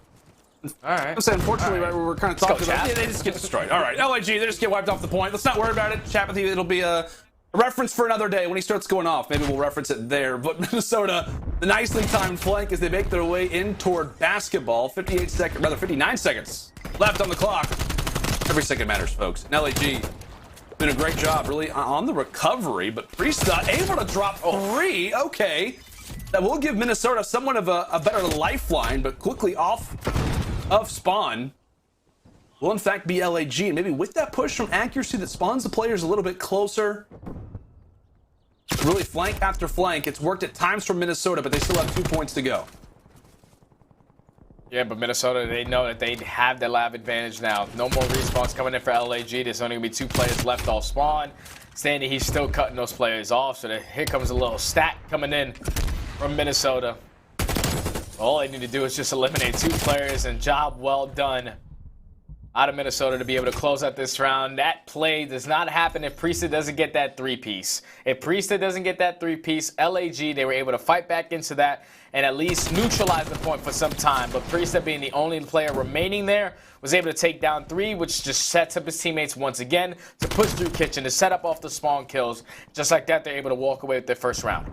I know we've been talking about Minnesota lately, but it's important to kind of highlight, what has been, at least with the addition of Standy, like just an overall great move from the team. Like I said, I know the recent kind of, yes, performances maybe have kind of diluted that conversation more, but like I said, man, to start off the year, Priestess has like a 0.7 KD or something crazy. He has like the lowest overall KD, and it was just a matter of like, this is not Priestess' performance. And then now, once you see him on the flex, he can just light it up from time to time, and clearly feeling much more comfortable with that Krig in his hands, as many probably agree with him on that. But a nice start for Priestess as Minnesota look to lock up this round 2 defense. But it's Priestess again, right in the feed, starting this round off hot. And really, they've got themselves a great spawn trap for the moment, right? They've got somebody toward that side mansion. They've got somebody in Art, and they line up for Attach as well. A 12-6 start for Attach as he finally falls. But my goodness, this has been a brutal start to this round 2. LAG were hoping for some good momentum coming into this second round, their opening offense, but it has been shut down to start off. Everybody rolling on sprees, and now it's Accuracy's turn. Sitting on 6 in a row. Can he make it 7? You bet he will. Finally drops, but nonetheless, the slang presence has been felt as Minnesota up 10 kills. Minnesota just have full map control. Once you saw they were able to take down 3 players right off the rip as they committed towards that 8-point, they all sprinted right into Priestess. He was cutting them off, trying to go towards B. So they started off by just outslaying their opponent. They're up by 10 lives already, and you already saw that Accuracy did pick up both sets of streaks. So on their next offensive push, that's going to definitely come in handy. But here comes Standy off the flank, able to take down 1. Trades are going back and forth, but Sheen is able to take down both. He has to get on this 8-point to eventually stop this time. You're going to see what Minnesota's trying to do. They're just trying to fight for mid-map control. Accuracy is trying to make sure that this round can still go in their favor by taking these players off A. So with 25 seconds remaining on this clock, they need to try to capture this 8-point, and they're going to be able to do so. Time is going to extend by a minute, but the only thing is they're down 9 lives, and they're trying to fight for map control. As you see, number 5 and Accuracy pushed them all the way in their base. Yeah, so with Accuracy up in that position, it's just never going to make life easier. Gene drops early as the onslaught now toward the kitchen from the Guerrillas will get halted for the moment. You see Apathy, he's trying to make the play, looking to try and shut down Accuracy. Is able to do so that will free up at least one portion of the map. No shots coming in from behind. Dilly continuing to do damage up close. That's 4 in a row, and they're starting to even out that life count. Again, what was a solid start out of Minnesota. Now within 4 lives, granted 48 seconds on the clock. And Accuracy, he still does have the streaks. So here comes the cruise missile stud. Yeah, once you invest that artillery, you got to make sure that you invest this as well. You cannot lose this round if you're Minnesota. So you're going to be able to get him off of that point for a little bit and try to gain some more map control as Attach is taking control of that middle map. Able to take down 2 players and eventually play his life, but they still have to try to worry about Chino in towards this Tiki area.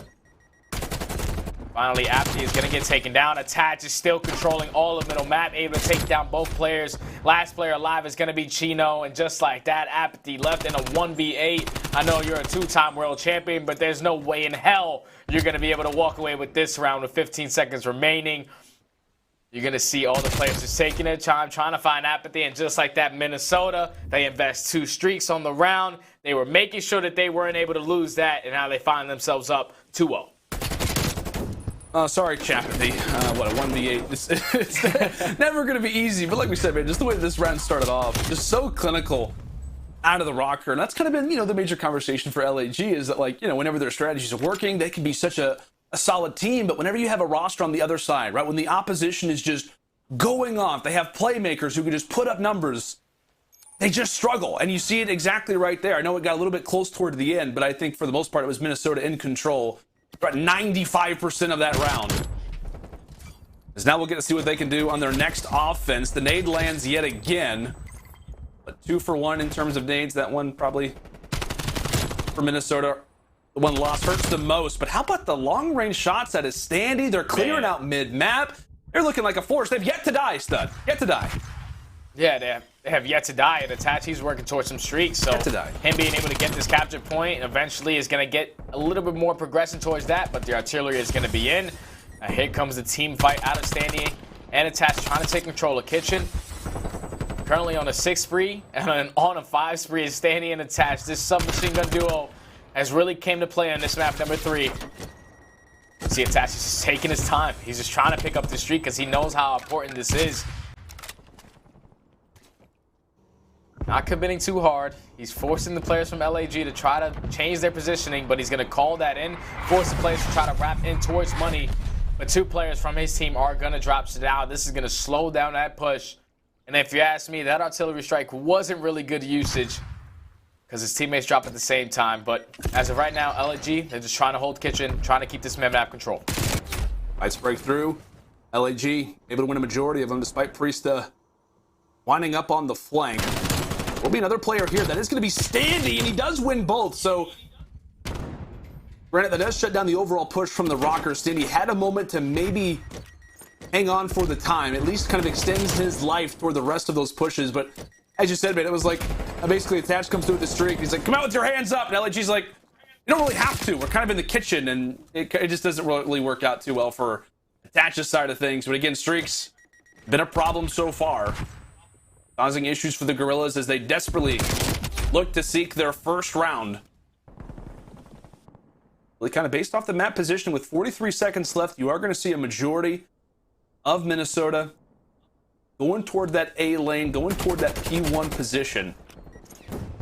And really it could come down to just this single team fight, how Minnesota can do given the fact they are in the LAG base, but that's going to be 2 quick ones. Priest and Standy, they level it out. And he does win that. That could be a moment. 20 seconds left. Again, the streaks, they've got them. They've got plenty of them. They're trying to win it. They're going to go for the win, trying to knock players off of spawn. They will look to hop inside of the point. So here comes the stack. Here comes the play. Priest is able to win the first. Standy, he's got a fistful of fury inside of the kitchen. Silly, he falls to the basketball court as the stack is in. One player from Minnesota maybe could get there, but no, they look to get on it at the same time. And one of the more one-sided controls that you will see, a solid 3-0 reply out of Minnesota despite the crazy round 11. They're able to bounce back in a commanding way here, stud. Yeah, just the way that Attach and Standy are able to maneuver around this map. They just hold down mid-map control the entire time. It's so difficult for players on the LAG side to try to fight through the middle of the map, trying to take control of Kitchen because Standy is always in there just finessing. It's either him or Attach who are just shutting down every single possible play that LAG were trying to commit there. And that's exactly what they were able to do, man. Standy goes absolutely off on that map number 3. He was able to pick up some streaks, and he times it perfectly. He knows that Attach, your artillery wasn't really that good, but don't worry, mine is going to be a little better. They were able to take down 1 player. His artillery takes down 1, and he still was able to keep control of Kitchen and eventually put these LAG players in a spawn trap. LAG just couldn't fight for any map control. It was really difficult for them to try to just get going on that map just because the aggression from Minnesota was just too much to handle there. Oh man, what, 24 and 15 out of Standy, again, just putting in the damage in regards to into these respawns. I know like we kind of called on him throughout this series, you know, what can he kind of do? And he answers the call, man. He absolutely answers the call. As I believe here in just a few moments, we'll have our USAA coverage moment, just to kind of recap what we've seen so far throughout the series, man. It's, like I said, it's been kind of absolutely massive control win, 3-0, only our second 3-0 control win of the season, and I think the first one happened just a couple weeks ago. So the boys have been frying on control. That definitely feels good after obviously a good but close hard point. Really disappointing round 11 search loss, but to bounce back like that, I think I don't know if I said this I think I might have said it when we were just talking during the game and not between, but I said, man, like, you know, sometimes if the boys tilt after a hard loss like that, like it ends up not being good the next map, but absolutely not the case there. They bounce back really, really hard and fast versus LAG. How, like, I mean, it just seemed like RØKKR had map control the whole entire time. Did it just kind of everything we talked about pre-control is how they got that map control? Pretty much. I mean, that was one of the most dominant controls that I've really seen this year. I mean, it was from start to finish, all 3 rounds, right from the get-go. Minnesota won that first team battle, whether it was on offense or defense. When it was on offense, they were able to get that ring point and immediately get an extra minute for their control rounds. And on defense, you saw what Standy and Attach were able to do. They won those gun battles mid-map. They pushed into Art, and then Standy got streaks, Attach got streaks. I mean, everybody was just going off. So as much as you might want to look into this one and break things down, like all the different nuances of it, it really just came down to from start of the round to end of the round. They were just winning the gun battles, getting map position, and then securing points. That was super impressive. Yeah, the map control was real. The guys were, I mean, it felt like they were always in kitchen, always in Art, always pushing. It feels like every time, I mean, this is definitely an exaggeration, but every time they're switching, there's someone getting a 2-piece. I think Standy, you know, he's been a very standout, I'll be here all week, very much a standout in control because he's just such an aggressive player. He's able to get those 1 and 2 pieces just to make sure that he stays alive where he needs to. And then he's able to get in those really annoying spots, kind of lurking in the spawn, making sure he's getting those eliminations and just getting those clutch kills that helps attribute to the entire map control for the whole team. So, I mean, you had Priesta was locking down areas. I think Accuracy had a couple of really, really important kills there as well. So, yeah, the guys are looking good in control. It's been such a weird year. You know, we start off, you know, we obviously had a little bit of a different lineup. We had Major Maniac. We're very strong search team, pretty much the strongest search team in the game. We never even really got to play FaZe on search, did we? I might be mistaken. But yeah, it was us and FaZe. We're best search teams in the game. And now the script has flipped. It's Respawns, baby. And I mean, to be fair, we did lose by 1 kill and 1 defuse in the search. It's just how it goes sometimes. But yeah, let's see if we can finish it out here in hardpoint. Checkmate. That's been a tough map. We did just lose this to Toronto. I mean, Toronto's on a different level right now, but yeah, gotta try to finish it here. Although I would feel pretty confident going into Search and Destroy Miami based on how we've been playing that lately. So, whew, I'm nervous, Icon. I'd love for us to just put it away here. I don't know if my heart can take a map 5, but guys, we're gonna be tossing over to, yeah, shout out to the chat. Dad joke of the day. Listen, I got dad jokes. I got them all. Well, that's why we're here, baby. Let's say some dad jokes. Chat, what are we thinking? Yay or nay? Can RØKKR take the hardpoint checkmate here? What's gonna go down? Do we think that we're able to kind of push this one over the edge and take the dub? It would be tremendously helpful. Technically, I predicted that RØKKR would win 3-2, and I would never hope for us in this position to go to a map 5. But if we did win in a map 5, that would help me out tremendously. So COD gods, look out for me. But yeah, like, what do you think's the key here for the hardpoint checkmate? Seeing how it went versus Toronto last week, what's the key here for RØKKR to get it? Yeah, this map is really different because there's so much open space. So I'm banking on the fact that in those respawns, Minnesota's looked so good. They've looked really dominant, but it's going to come down to flex and AR. Like, as you try to rotate from P2 to P3, there's all that open space, really long lines of sight. So might not see as much pressure and dominance out of Standy and Attach. So we'll see what happens here, but looking towards Priesta and Accuracy to really get it done. All about positioning to try to make sure that you're able to just get those cuts, get the lines of sight, and hold the plane. Let's hope we could turn this into RØKKR Airlines today. Let's hope we get the win. Guys, we'll drop you into the CDL stream now, and we'll catch you afterwards. Better for those 60 money hills on this map like checkmate. Yeah, and I know, like, when when you talk about that P4 to P5, I know that was kind of the issue in their series versus Paris, right? To kind of break it off, Yeah. right? It was the 250 to 169 loss, and really, like you said, it was kind of the P4 to P5 issues that they began to suffer. Again, maybe not the greatest moment recently for Minnesota, but again, it's a much different team on the other side for LAG, as the Guerrillas will possess the favorable spawns coming in toward P2. Keeping in mind, this is the first time that Guerrillas have played checkmate hardpoint with Gene in the lineup. But his dominance at times with that AR from range, how maybe helpful he could be for this team. At least to start, not all that helpful really from anybody on the Guerrillas, as it will be a clean 20-0 start from the RØKKR, as they'll finally look to go ahead and press on into the HP. Well, the good thing is that LAG were able to get 3 kills right there, so that's going to force all the players from Minnesota to continue to spawn out towards wood. Now, the time is still going in favor of RØKKR. You don't get a single second off of this P1 hardpoint if you're the Guerrillas, so now you need to have a response right here on this P2. But as I say that, number 2 and Assault is going to spawn all the way out. The pressure from Minnesota is in as they're pushing through back loop. Priest is going to be able to take down one, take down the second, and the pitch is going to come through the front just like that. Minnesota able to flip the spawns on their head. Yeah, great start out of the boys from RØKKR. Again, they go 44-0 to break this one off. Now coming into P2, much needed lifeline for LAG, but can they hold back on? Again, some cross spawns happening. LAG looking to be in a much better spot as they are able to handle Standy, the last player on the flank. So again, kind of like that apocalypse to start off. Like it was a matter of one team holding the spawns, the other loses it, but that team who did lose the spawns, they were able to grab it in the end. And thankfully for LAG, they're getting some much needed seconds, because we talked about it, man. Like you lose a control like that, I mean, you're kind of not really having a ton of momentum coming into this hard point, and then you were to go down, what, it could have been like 60-70 to like 3, like it could have been like 75 points to 0. Like who really knows? Yeah. A much needed hill there out of the boys from Guerrillas. Yep, now they're able to stay in this game now. So you're going to see Minnesota with the early rotation towards that P3. They should be able to start off with initial time, but Assault, he's taking control of that street, so they should be able to try to flip this if they want to. Standy, he's still trying to stay alive. He's trying to be a menace on the map. There's no time is going in favor of both teams, but Standy, he's just choosing his time of attack. Fortunately, he's going to get dropped by Chino there. That's going to be 3 players down now for Minnesota, so now they're all going to be spawning out towards that back P4. Another kill is going to go in favor for Silly. You see number 2, he's trying to set up for that pinch spawn just in case. But all the time is still going in favor of the Guerrillas. This is the best case scenario right now, because a couple more kills and you'll be able to flip these spawns on their head once again.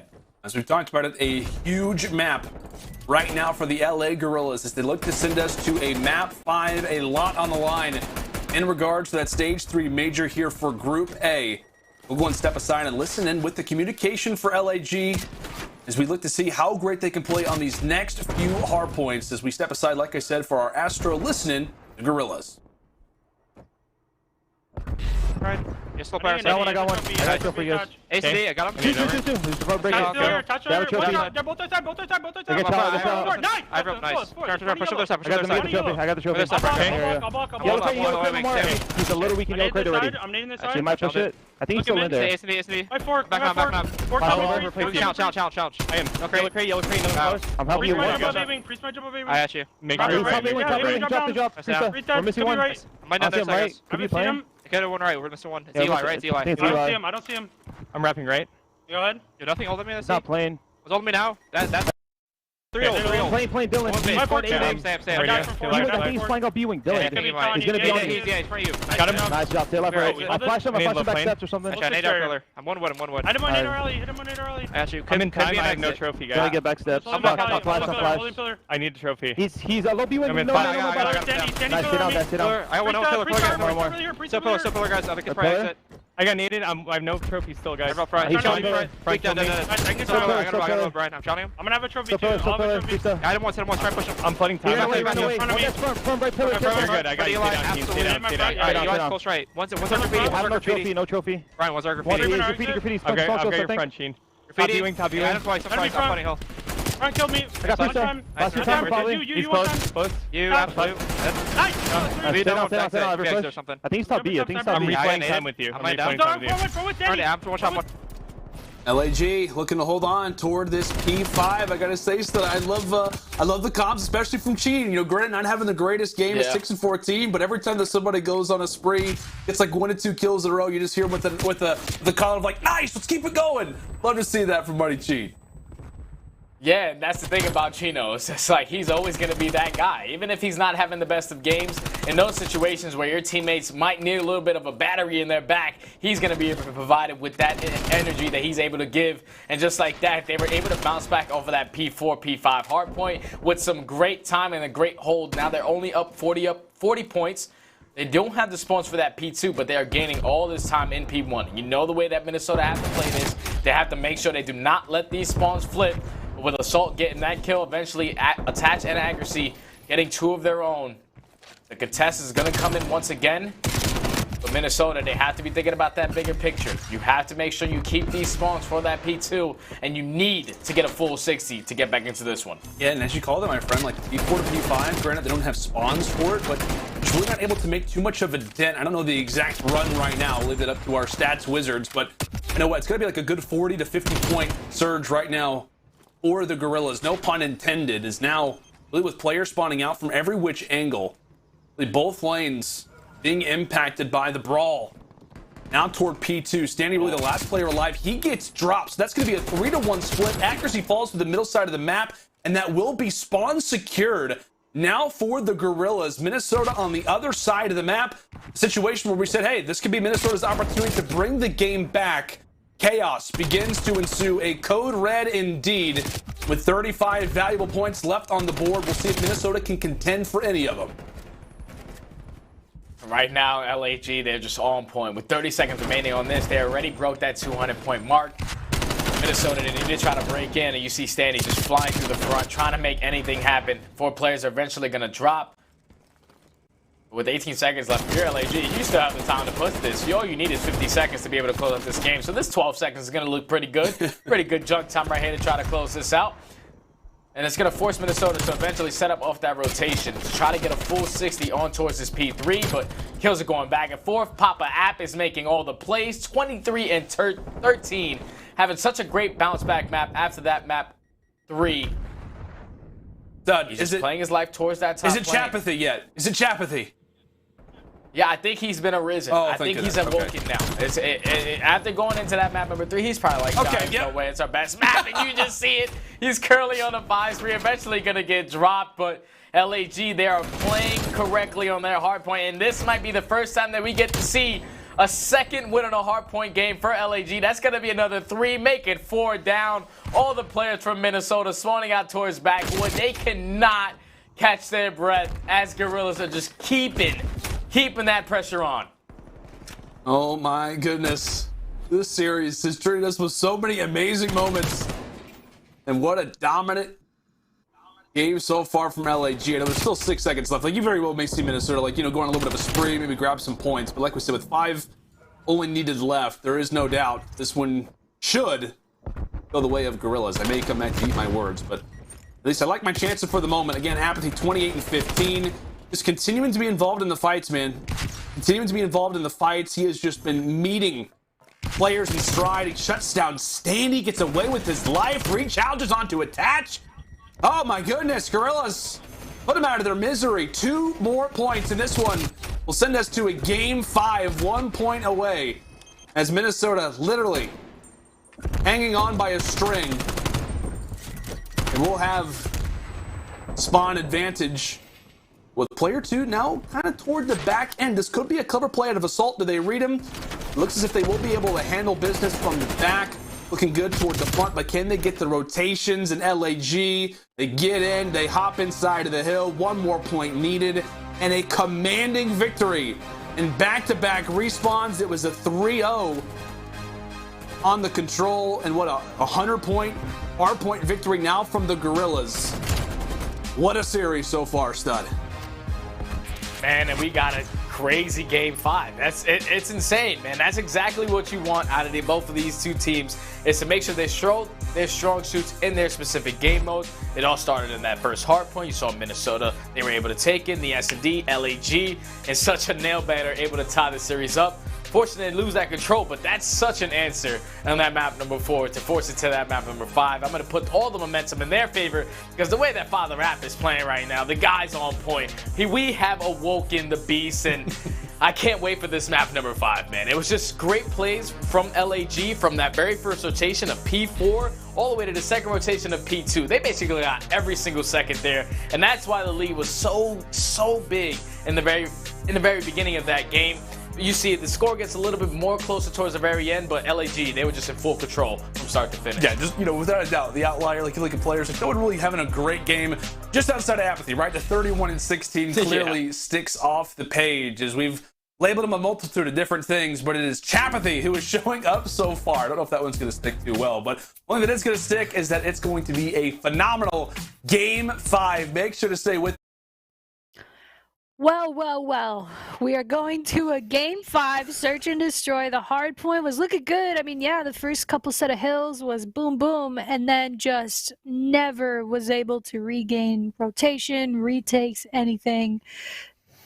Why is it like that? Maybe it's probably not as easy to explain as I'm hoping, but like, how does a team come out so dang hot and then you just see that type of overtaking by LAG? And I mean, apathy went off, so shout out to that. But wow, how did we get here to map 5, IKON? I thought we had it in the bag.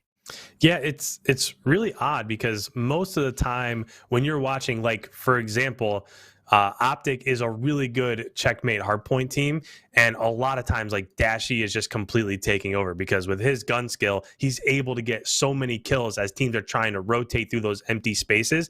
And this one was really different in that apathy just went off, and sometimes that happens. And if you have an SMG player, a lot of times if they go off on a checkmate, they're probably winning time inside of P1, inside of that hard point, which is normally pretty contested. We saw a second set of rotations there. LAG got a ton of time inside of P1. And then just as it rotated throughout, apathy just did a really nice job of getting kills inside the hard point, getting kills on rotations as Minnesota was trying to rotate. And a couple times there, we saw Minnesota be set up, like as it flipped over towards P2, second set of rotations, Minnesota was in position and they just lost the team gun battle. They got spawned out and it just didn't go their way. And unfortunately, we've seen that a couple times on that map, but they've got to put it behind them pretty quickly because we're going to Miami for map 5. We're going to search Miami, and honestly, like, Miami is, if I had to pick RØKKR to go on a map 5, I guess I would want it to be Miami. They are 3-3 on the map. LAG is 4-2. I mean, I just think about that heartbreaker that we lost versus Dallas, but then I also think about the absolute beastliness that we displayed versus Surge on this map. So I don't know, man. It could be a coin flip as long as the boys work together well and just maintain their posts and make sure that they're aggressive in the right ways. I think we'll be all right on Miami. Who do you think is like the watch out for this player on either team going into the Game 5? I got to shout out Will in the chat real quick because he said, no one better throw grenades this time. Oh, my God, yes. We are not having any luck with grenades. Not on Moscow, not on Miami. No nades, boys. Yeah, biggest key for me here on Miami is that when Minnesota's really good, they're able to sneak through the middle of the map and get kills on people that are set up over towards Sailboat, over towards the beach. Because if you just play that straight up, it's really tough to get a main AR or a flex off that Sailboat. So it's almost impossible to push that top side of the map. But last time we saw Minnesota play this map, they were super successful at getting through mid-map, shooting that player in the back. And not only does that take him off of that sailboat, but now you also have map position and you can get the bomb down. So it's weird because it seems like we've stressed over and over again, like hit hotel, win those gun battles, be really aggressive down towards that side of the map. And Minnesota has continued to push beach and they've been successful at it. So we'll see if they're able to do that more as we get into this one. Yeah, we'll have to see how it goes. I mean, maybe the guys they want to get a little sun. I know it's nighttime on the map, but they're just trying to get the warmth, hear the crashing of the waves. I'm not really sure, but yeah, it is interesting to watch them hit B. I'd be interested to know if there's a stat out there that shows, how many times other teams hit B in relation, percentage-wise to how many times that RØKKR does. But hey, man, I believe in the guys. I mean, we both predicted a 3-2 RØKKR win because we know how LAG can be. LAG is a formidable team. They've taken many teams this season to a map 5, so let's see if we can clutch it out here today. We're going to kick you back to the CDL stream, and after the map 5 S&D, we will be back to break down the action and do a look ahead. So anyway, let's go RØKKR. Come on, get them picks, boys. Let's go. First Bloods. We got this. S&D Miami next. it is a much different, kind of moment for both of these teams. I know historically you would say, oh, without a doubt, Guerrillas, they look much more sound in the search and destroys, but in a Game 5 environment, I think that you just kind of throw all bets out the window and you just hope that we have another banger. And I feel like, without a doubt, man, that's what we got on our hands for this Miami. I do want to ask you, though, we talk about players to look out for. You were kind of talking to me quickly in the break, just a few players who you want to see kind of perform, right, kind of play well. Who are those players for either side, for both Minnesota and LAG, that need to have a solid performance if they want to close out this map 5? Well, for Minnesota, right off the rip, it has to be accuracy. He's going to be that player that's going to be the island player at the opposite bomb site. So his life is going to be so valuable because we know the way that LAG like to play this map. They like to rotate the bombs and work their offensive rounds pretty slowly. So his life is really important since he's going to be by himself. And on the opposite side, I'm looking at Apathy. His performance right there in that map number 4 is really going to set the tone for this map number 5. He was winning a majority of his gunfights, so you can just tell he's really confident right now in his aim and his gun skill. So he's going to be really aggressive towards that purple. And I feel like the very early rounds of this game is going to really set the tone for how this map is going to go. Whoever's going to be able to take control of that purple off the initial map is going to force players to really stack towards B and might give the opening at that A site. So it's going to be a great map 5, to say the least. It is, man. It's going to be a phenomenal map 5, folks. Don't worry, we set the stage pretty well for you. But like we said, we're going to head ourselves to a quick little commercial break. Make sure to stay with us. Get the popcorn. Get everything ready. This map 5 is set to be fire. We'll be back.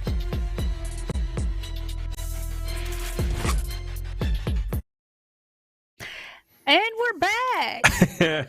We weren't expecting another break there. They must need another break there, either whether it's production-wise, game-wise. But hey, gives us more time to talk RØKKR and get hype. Map 5. Who on the team is most likely to clutch up this map? Based on how the series has gone, the ice, is it? I mean, I guess the obvious answer is just accuracy with how many clutches he's had this year. Not even just the optical, and there's been many more as well. He gets my vote for Iceman, but like, who's like the clutch factor for RØKKR for map 5 here? Yeah, a lot of times on a map like Miami where you have these really long lines of sight, it does come down to your main AR and your flex. We've seen accuracy do it on this map all over the place. We see him posted up in back visitors looking over towards the beach, as normally Priesta is the one that pushes up over towards Sailboat. So they do a nice job, really both of them, just locking down that top side of the map. But we've also saw him recently clutch up rounds over towards the hotel side of the map. There was just, what was it? Just a couple matches ago. Was it the one against Paris?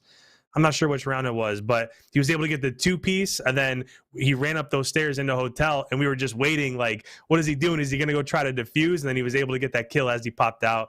So, oh, yeah, dude, that was nuts. Yeah, exactly. It just seems like he's the one that's in those positions time and time again, trying to make those plays. So I'm looking towards Priesta and accuracy here. Given all the boys our energy, it looks like in the chat, Kyle says, attached for sure, doesn't lose his ones. That is true. Shivani says, Priesta has been playing S&D amazing right now. So, hey, let's hope that we can, finish this thing. LAG is a really good team, and they are a good search team. Let me double check the records. Yeah, so we are 3-3. They are 4-2. Technically better on Miami than us. But I mean, I think back to the Nade round 11 versus Dallas. We should be 4-2 as well, baby. Come on, give me some Treyarch, give me some Vondar. I love the Game 5 hype in the chat. Man, I'm so nervous. I hate when they have delays too right before Game 5. You're like, come on, man. I hope the guys are, not cooling off too hard. Maybe, I don't know, do you think it's better for them to have like a little bit of a longer break after that tough hard point and kind of regain a little bit, or do you think they're just itching to jump in there? Yeah, I don't really think it matters either way. I think that they're going to be ready to go, whether they're in it right now or in it in a couple minutes. But one thing that we really haven't touched on much since these maps started is just how important this map is.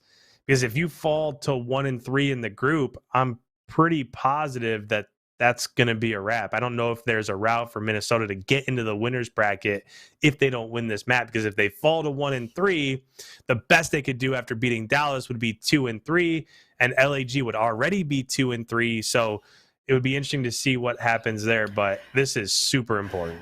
I'd thought about it, but hadn't really thought about it till you said it again. This map could determine our seeding for the major next week.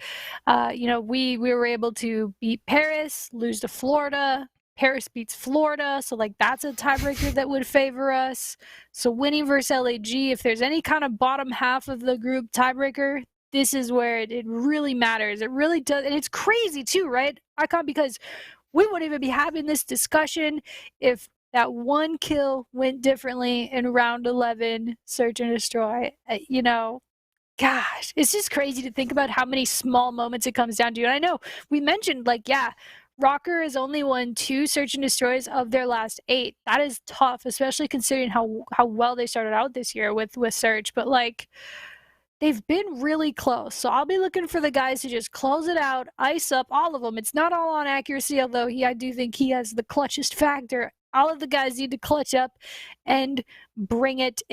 Like, now, I was thinking they're going to maybe start, but I'm not really sure. Okay, there's technical issues, so we could just talk about, oh my God, we could talk about whatever. Let's go. What's your favorite dinosaur, bro? Where you at? One thing I will say real quick is just thinking back to that map too. There were so many times, even though it was a map, or they had to come back from, you know, being down 5-3 to 5-4 to winning the DB 5-5, and they didn't end up clutching up there. But it seems like going back to that Moscow, there were so many opportunities that Minnesota had to win that map, and it just seems like where Priesta planted on the wrong side of the bomb, they end up losing that round. The very first offense, Apathy hits a flank, gets a 2-piece, which normally doesn't happen. That spoils that round. It just seems like if you think back to map 2, there were so many times where Minnesota could have clutched up and probably should have ended up winning that map. So I don't think that this map, so going into Miami, I don't think that this map has as many possibilities for that. Like, you're probably not going to hit a flank on this map just because it's so wide open. So I think this is probably going to be played a little bit more straight up, and I think that favors Minnesota also. Yeah, I really like velociraptors. So, no, I'm just playing. No, dude, yeah, I think you're exactly right? Like, it's always going to come down to those small moments. And I mean, it's easy for us to say, right? Like, we're sitting here looking at where all of the players are on the map and saying, right, Priesta, plan on the other side. Like, it's much easier to say than to do. But I do think, like I said, if I had to pick a map that if you look at me and say, hey, MiDNiTE, RØKKR has to go map 5. What map do you want them to play on? Maybe this is why I should not be coach of the team, but I think Miami, bro. Like, the clutch factor's there. We've had some really close ones. We've been able to eke it out, and oh my gosh, it looks like it might actually start. Let's go. We didn't have to talk about dinosaurs for too long. T-Rex love in the chat. I love Velociraptors. Let's freaking go, everybody. Game 5. IKON and I will be back after the action. A phenomenal, illustrious, excellent series. It all comes down to this, that when it comes down to records, like, do we have a favorable team in Miami Search and Destroy? I didn't actually look on screen. I don't know if they showed the stats. Well, LAG, they're currently sitting at 4-2, and then on the opposite side, Minnesota, who are 3-3. Okay. But the only difference is, in Game 5s between these two teams, you're going to have Guerrillas who are 3-2 in that, but Minnesota who are 4-2. So the pressure might be a little different, and Minnesota does have the advantage there. But in the very first round, we're going to have LAG committed over towards that A site. This time, we thought it was going to be accuracy by himself. I mean, the island player, but Priesta, he's going to decide to go out there and get the first blood onto Apathy, which is going to be the bomb down. He's going to be able to spot Silly as well. So that's already turning into a 4v2 situation in favor of the RØKKR. All right, well, Minnesota, specifically Priesta, be a little bit angry after that last hardpoint. Thought they should have got it done there. Assault slowly making his way through, just nice little crawls. Maybe could catch accuracy off there towards second story, but again, a 2 versus 4. Time starting to wind down. Shots begin to echo throughout Miami. Both positions are made aware. Big fight. Assault can possibly win it, but he has to dip on out. Standy, meanwhile, is quickly there on the flank, as he'll look to try to soften him up. The nade will do. Now it all comes down to MiDNiTE in a 1 versus 4. 18 seconds left. And I'm going to go ahead and go on a limb here, Stud, and say this one's probably going to go the way of Minnesota. Yeah, this one's probably chalked. He's at least able to take 1 kill down with him. So now with about 10 seconds left, you see all the players from Minnesota not fully committing, but Chino knows that this round is basically impossible. Priesta is going to be able to take him down, so that's going to be 3 kills to Priesta on the round. that play doesn't happen if Priesta doesn't open up with the first blood onto Apathy. You see him right here. He gets team shot from both players, but just some great shots onto Apathy. They're able to take him down, and then a good heads-up play to take down Silly as well. Shuts down the play from LAG, and this is where it can get a little scary, because the way that Minnesota decided to play that round, they took complete map control, took control of Beach, they took control of top purple, so they gave Guerrillas no opportunity to try to play for anything. And right there, they were able to win their very first defensive round. So now, going to hop on board with an offensive push from Minnesota, and it's looking like they're going to be a little aggressive towards B, and this is what I like. Just to set the tone nice and early, it's going to force those players who's the second player at that A site to eventually wrap back and 3-stack this, but a little too early to the show. Assault is going to be there. And right now, Minnesota just working through low garage. But Apathy may have found the angle, right? They know that 3 players are going to at least be here. One on the other side. Apathy, the trigger discipline, the wonderful plays out of Chapathy. Able to drop the second. Standy, the last player alive, toward the bomb. Accuracy's on the other side of the map, for God's sake. I don't know how Standy's alive right now, by the way. I don't even think LAG are aware of how he managed to slip through their grip. But without a doubt, Apathy making the major plays toward the garage, as Minnesota will be kicking themselves once this round ends, or maybe once they go back and watch the VOD, for how did we let him expose us there on the flank. And he is going to finally be found. 38 HP. He will survive at least to see a few more seconds, but only 1 second, really, at the end of the day. And Silly, how about the plays from Justin Fargo? The quick reaction, the nice little shot punch there. All right. I didn't know he had the hands, but he does. Definitely had the hands right there in that engagement. I thought it was a shot punch, not a punch shot. That's right. And that's exactly what he was able to do right there. It turns it now at 1-1 apiece. So Minnesota, their play just gets broken right there by Chapathy. He just comes off the flank, able to take down 2 players. Eventually plays the slide perfectly. I gotta ask you really quick, so take full control of map. What's more impressive, the fact that Apathy does that, or that Standy survived? Like, no, it's definitely the fact that Apathy I know, does but that, I think it's still at least kind of impressive. Like, I don't know how Standy managed to live there. This doesn't make any sense to me. No sense whatsoever. Yep. Definitely does it, but Standy, the way that he's shooting, he's able to open up with the first blood on towards top perp. And this is what I'm talking about. It's just them setting the tone, being aggressive towards top purple. Fortunately, they're going to give him that position now, but getting that first blood, you see Standy going to be playing nice and slow towards the staircase. Going to force LAG to try to work through. Able to spot Priesta in the middle map as well. Got number 1 player in Chino is going to be working low garage. Standy once again is able to take down the second. Here comes the challenge out of Apathy, and they know exactly where it attaches. They need to try to locate him and take him down. And just like that, Papa Apathy is going to turn it into a 2v2. Apathy is a one-man wrecking crew. Nobody able to shut him down right now. As again, the current 2 versus 2 actually pops up into the, rather toward the back street. Trade comes in, so it will be a 1 versus 1.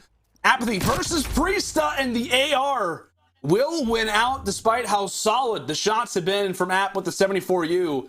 On the other side, arguably the same impact felt on the RØKKR end out of Priesta. Puts in the final 2 and secures a huge 1v1 there versus App. Yeah, that was a big round right there to make sure you secured that defensive round, because it was a 2v4 situation. Standy ended up getting first 2 kills before anyone dropped. Then it turned into a 2v2 immediately. Then it turned into a 2v1. And the fact that he was able to walk away with that round still should have went in favor of the RØKKR, but now you find themselves up 2-1. Now LAG going into another defensive hold. The RØKKR looking like they're going to commit towards the same site. Priesta in the chat's trying to work through the middle of the map.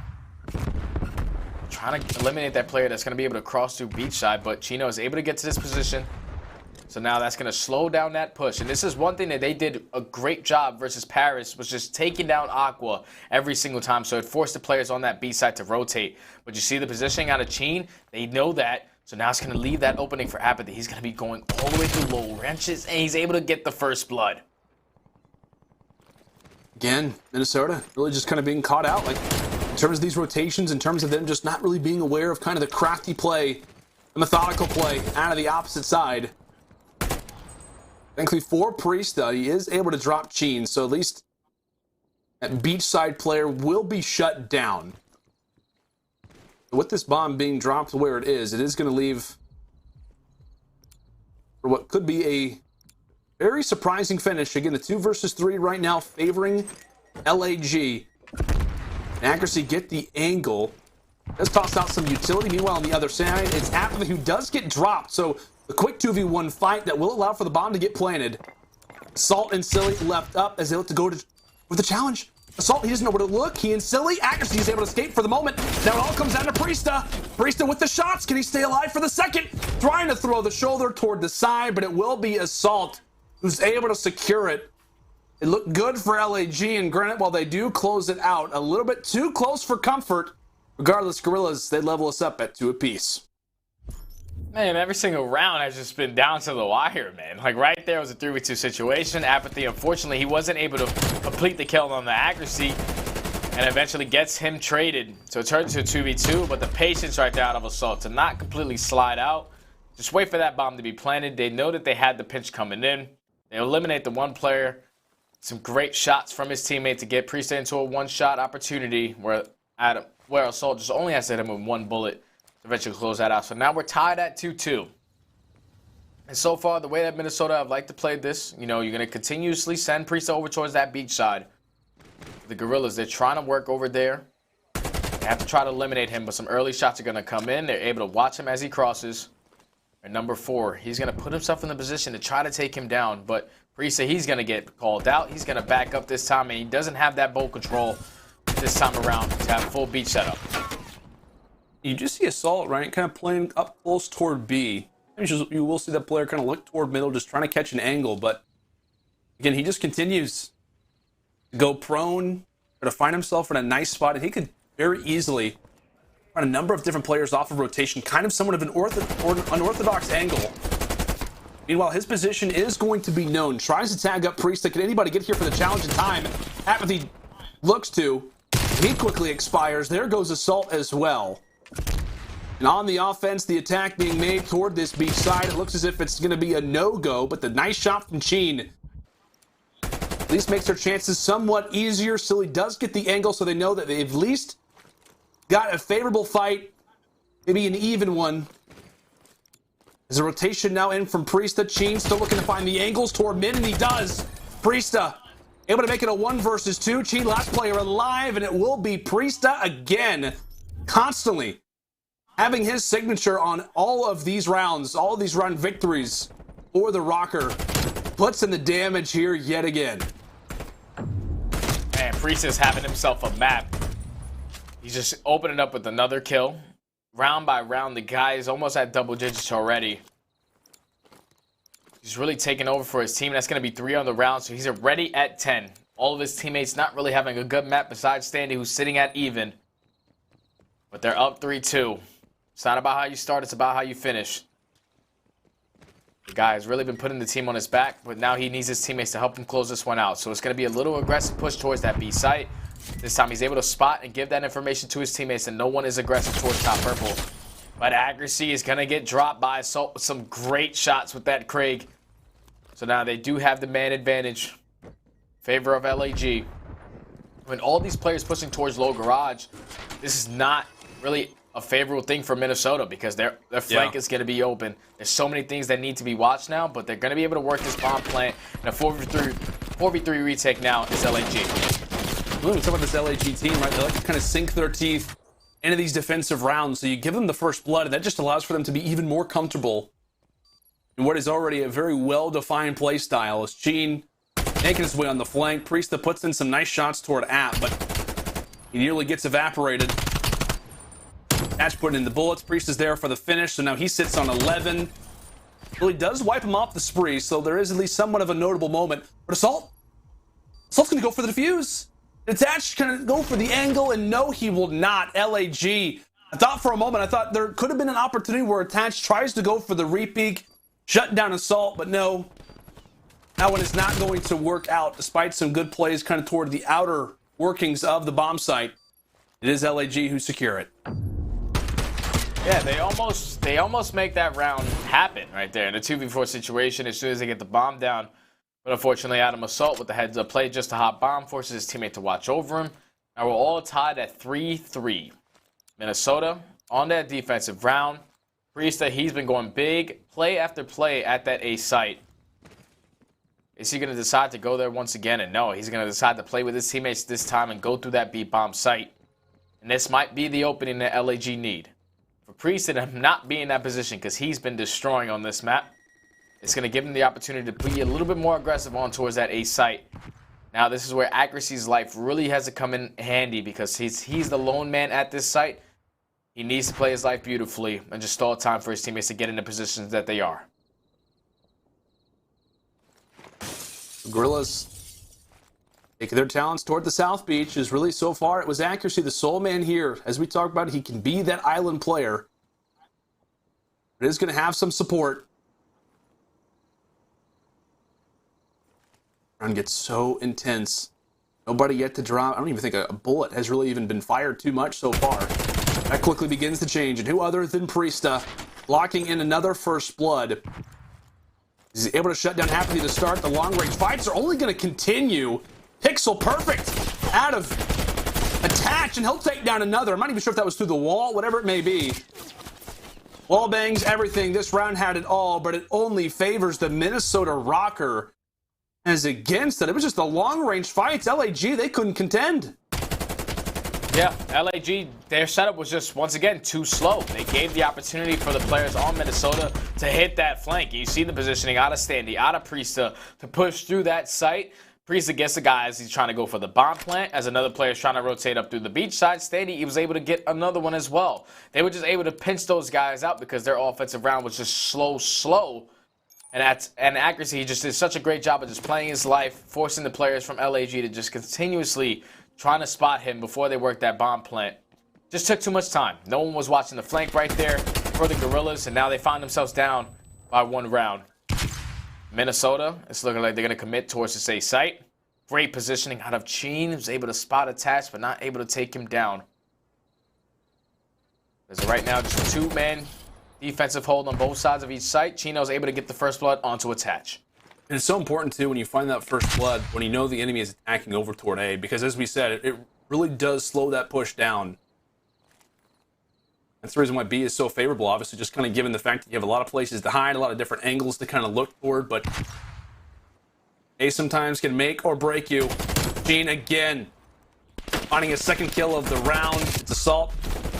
Finds one himself, so it's going to be 2 overall, 4 coming in from the ARs. And a swing round where we talk about it could be a great opportunity for Minnesota to really kind of take the reins of this series, try to close it out hot. It is LAG not going down without a fight as the Kriegs, the ARs, continue to be the tail of the search and destroy stud. This is just such a back and forth game. Like, I wouldn't be surprised if we go to another round 11. These guys are on point right now on their defensive holds. They're winning a majority of those. Minnesota, this time they're going to be on defense once again. And it's looking like Priesta is going to go for that 3-stack towards that B site. And LAG, they have the opportunity to be a little bit more aggressive towards A. This time a 2-2 split is going to come in. Silly, unfortunately, is going to get spotted by Priesta. Some great shots open up with the first blood. Now you see in the bomb carrier who's Apathy, he's going to be all the way on that B side of the map. He's going to rotate all the way through the middle of the street. Accuracy able to take down Chino. So now in a 4v2 situation, LAG just can't get anything going on their offensive rounds. Just a total lockdown defensively so far throughout this round. Nice plays that have attached to stay alive. It's really been defense throughout this Miami, which isn't too untypical, but the quick 1 versus 4 out of Father App, he gets taken down. And Minnesota will be on map point and series point.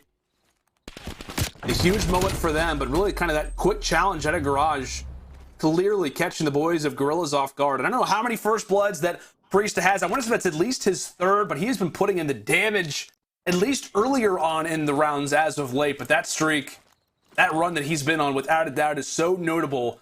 Sitting at 14-4 at what could be a closing round here for RØKKR. And I love this push out of RØKKR. You're going to have 3 players pushing towards that low garage once again. And number 5, which is accuracy, going to go towards that top balcony. This time, you cannot give up your life to Assault that easy. You need to make sure you're watching these players as they try to wrap back. And Assault, unfortunately, he's going to give up his positioning right there, but Accuracy is just doing such a great job of just crouching up and down, making sure his life isn't in jeopardy. But number 3 and number 4 are going to have their hands full, as already Minnesota are going to be on this site. Standy is working towards that bomb plant. A couple shots coming in from Silly to try to take him down. But just like that, it's going to be a 4v4 retake. Assault is able to take him down, but Priesta answers now in the 3v3. Oh, what is Assault? Assault finds a nice pick on to attach.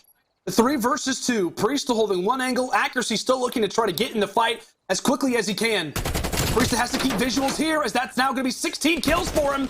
A 2 versus 2. Trying to hold down that site. As Sheen in the midst of a flank. Accuracy's also about to hop into this engagement as well. But who's going to get the timing? Accuracy wins the fight. Now it's all down to Sheen in a 1 versus 2. And it's Priesta who locks it up and seals the deal. Stealing this series away from the Guerrillas. A series that had it all and then some, as Minnesota stay alive in the Game 5 thriller. Man, that was a crazy round. That Minnesota, they just come out on top there, but just such a big map right there from Young Priest. I'm pretty sure that's like 16 kills on the map. That was beautiful to see, like man. 17 or 18. LAG, that one kind of stings if you're LAG, because it's a 4v4 retake. You get the first kill, gets traded, and you turn it into a 3v2 situation. And right there, Silly and Assault, they tried their best to work out on Priesta on the outskirts, but Assault, he was able to drop. It turns to Silly just trying to play his life, trying to hit some great shots. But it just took so much time for Chino to eventually work that pinch. You set up Accuracy, you set up Priesta to turn it into a 2v1 situation. Priesta was just in a great position every single round to pick up kills. He was making those mid-game adjustments and really carried his team through that map number 5. Great job overall from Minnesota to close out this series. And if you're LAG, this one's going to sting, man. Once again, another Game 5 loss in the books for you guys. It's not what you want to do. But good series nonetheless between these two teams. 17-4. 29, nearly 3K damage. 4 first bloods. My goodness, what a game. Guy was unguardable. Out of P-Dog. Literally unguardable throughout this search and destroy. And I tell you what, man, like in terms of, obviously you go to a Game 5 versus LAG, and I know on the Guerrilla side, you look at this series and you can kind of see it on their faces, right? That one has to sting. But I feel like for the RØKKR, like and obviously kind of excluding maybe that checkmate hardpoint, where they obviously kind of get dominated, the guys who you kind of expect to be the playmakers showed up, right? We talked about Standy. He was so good to kind of start off this series. Obviously, he has an overall great series throughout. The Priesta kind of finalizes things in the search and destroy Gurren. It's not as much of a team effort as you would like. But we discussed it coming into this for RØKKR. We need to see some slang improvements. We need to see guys step up. And I think, based off of, just different moments kind of throughout this, it was Standy who led us to the Game 5, but it was Priesta who sealed the deal. The big moments here all the way throughout the series, but just commendable effort out of LAG. Overall victory here out of the RØKKR. But we got to revisit this search and destroy stud with our scuff play of the game. It is this round 11. Yeah, so right here in this round 11, with a minute left on the clock, you see that Minnesota, they were able to get on towards that bomb site. Now it turns into a 4v4 retake for the Guerrillas, but you see the positioning out of Priesta. He's able to just put himself in a position to immediately get this trade as soon as his teammate drops. So now it turns into a 3v2. I really don't know what Attach was doing there, if he saw someone towards the bottom of purple steps, but now it's a 3v2 situation. And Priesta just does such a great job of just holding down this position. He knows that his life is the most valuable thing on this map right now. He gets the first blood onto Assault, turns it into a 2v2, and he doesn't commit to this challenge. He uses all his tacticals to make sure he's just stalling time for Silly to just waste his time on pre-aiming this, as the pinch does come in from Chino to try to set up that pinch. Eventually Accuracy is going to be able to meet his teammate there to take down Silly, and both players are able to shut down Chino at the very end. But just Priesta, just the way he was maneuvering around that map. The first couple of defenses he stacked towards A. The second rotation of defenses, he goes towards that B bomb, hits. That is what you absolutely love to see on Map 5 dub. Miami is ours, baby. Oh my gosh. Shout out to Shivani in the chat. I said, hey, Chad, who's going to be the clutch player in this Map 5? There's always one in a Map 5.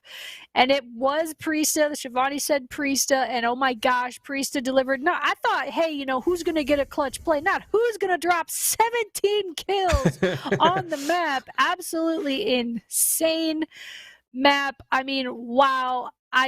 I'm in awe. I couldn't believe it. We'd won our Ds and we'd stolen offense, and that's all you need to do, really. So, Icon, what was your takeaway? You know, we've kind of given RØKKR a hard time in the past, like, oh, they're always hitting beach, or hey.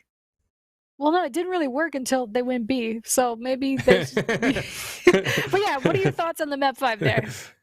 Yeah, round by round, it was defense after defense after defense. Like every defensive hold ended up standing true. And then I really thought down towards the end there, like as they showed Chino on a flank in that round 11, I thought that was it. I just thought that he would have been able to hit that flank.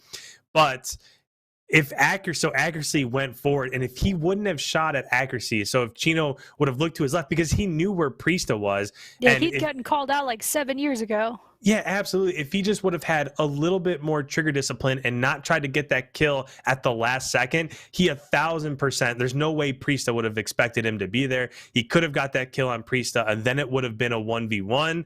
And then who knows what happens at that point. But I just think that he tried to get that kill. The shots let Priesta know where he was at. He turned, he finished the round. But yeah, I mean, you gotta give Minnesota credit just for.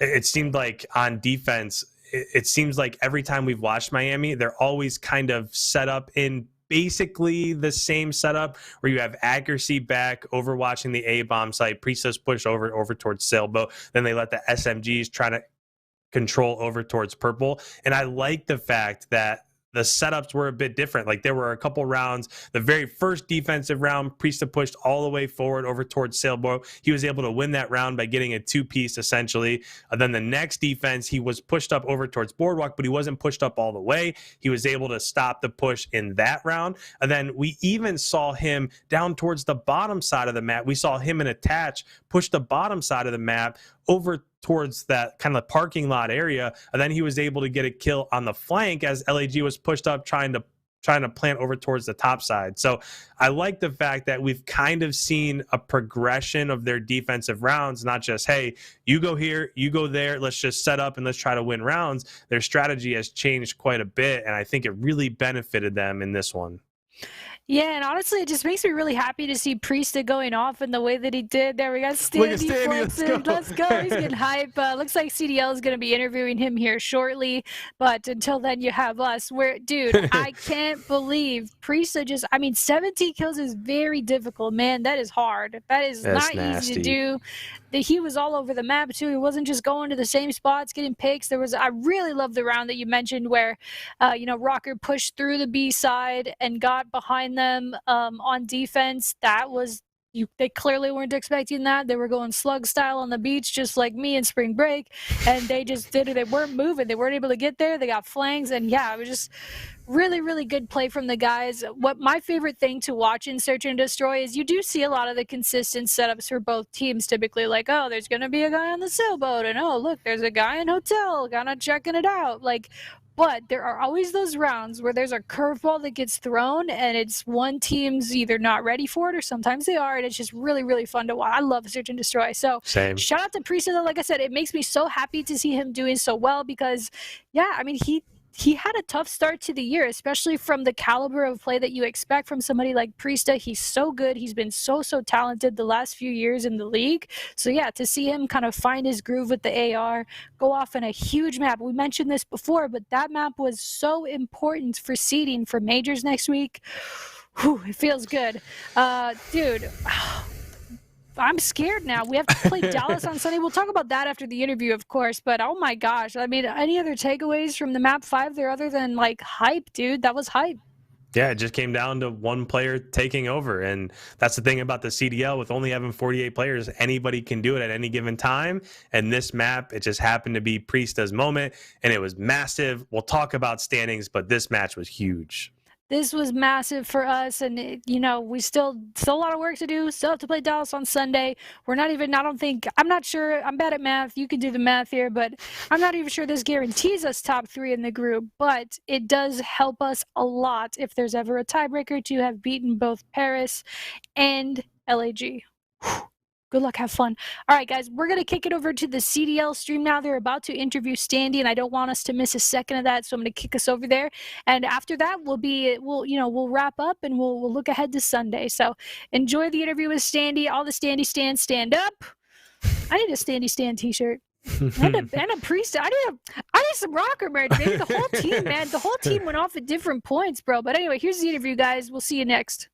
Standy, I've got to say a big congratulations. That was absolutely wicked. But I also want to ask you about, obviously, the red hot start that you guys had with your performances after you had joined. And then, obviously, it has been a little bit cold as of lately. So I wanted to talk to you about, how you guys have been working through that adversity. What has been your message as a team there? Well, so we did start out hot when I originally joined the team, but I think as we kind of grew as a team, other teams might have started to learn some of our tendencies and how we like to play, per se. So as a team, we just collectively went back, went over some stuff, got better, and really put our heads down and improved our teamwork and improved some of our hardpoint play styles and how we play our hills. And it showed right there. So, I mean, a little bit of a stressful win than I wanted it to be, but we got the W, and that one matters. So. 100%. You certainly got that W. And I'll tell you what, that control was picture perfect. And you're 8-4 on raid control right now. So I'm wondering, have you guys expanded your map pool enough coming up with this major? Because obviously the teams are going to be looking to veto your best. So are you prepared for that? Yeah, I mean, we're just preparing by expanding our map pool and just getting better as much maps as we can get. Same with S&D. I mean, every game mode. So we're just overall going to keep improving and getting better. I like that. I'm not going to ask you specifics. I know it's all hush hush. I won't make you, leak out all of the secrets here. But one thing I do want to ask you finally is, have you got anyone you'd like to shout out after that awesome win? First, I'd like to shout out Michael Berger, Mr. Berger. Shout out him, Beast. Then I'd also like to shout out the Minnesota fans. Love you guys. You guys are the best. And last, I'd like to shout out my family. I really love you guys. So. I love it. Standy, that is amazing. Thank you so much for joining us. Yeah, thank you. Giving us your time. Best of luck going forward, my dude. Thank you. Well, there you have it, folks. We've heard from Standy himself. Look, Minnesota RØKKR, they seem to be on the uptrend right now. They're getting that heat back, that heat we once loved. IKON, just looking over here at the groups on the CDL website. We're 2-2, baby. That feels good, right? Yes. Like that feels nice. We're now firmly in third.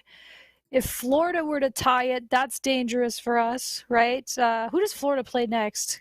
Dallas. Yes. They played Dallas and then LAG. Sorry, Florida. Yes. We still have yet to play Dallas too. So I mean, still like we're not out of the woods yet.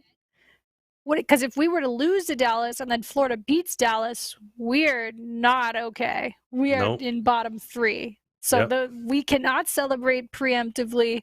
Majors is next week. We have one more match, guys, here in Stage 3 versus Dallas Empire on Sunday at 5 p.m. Central. Let me triple check that time for you. Is that right? Okay. Yep, marquee 5 match. p.m. Central, marquee match, last match of the day. We will be live on co-stream again that day, obviously.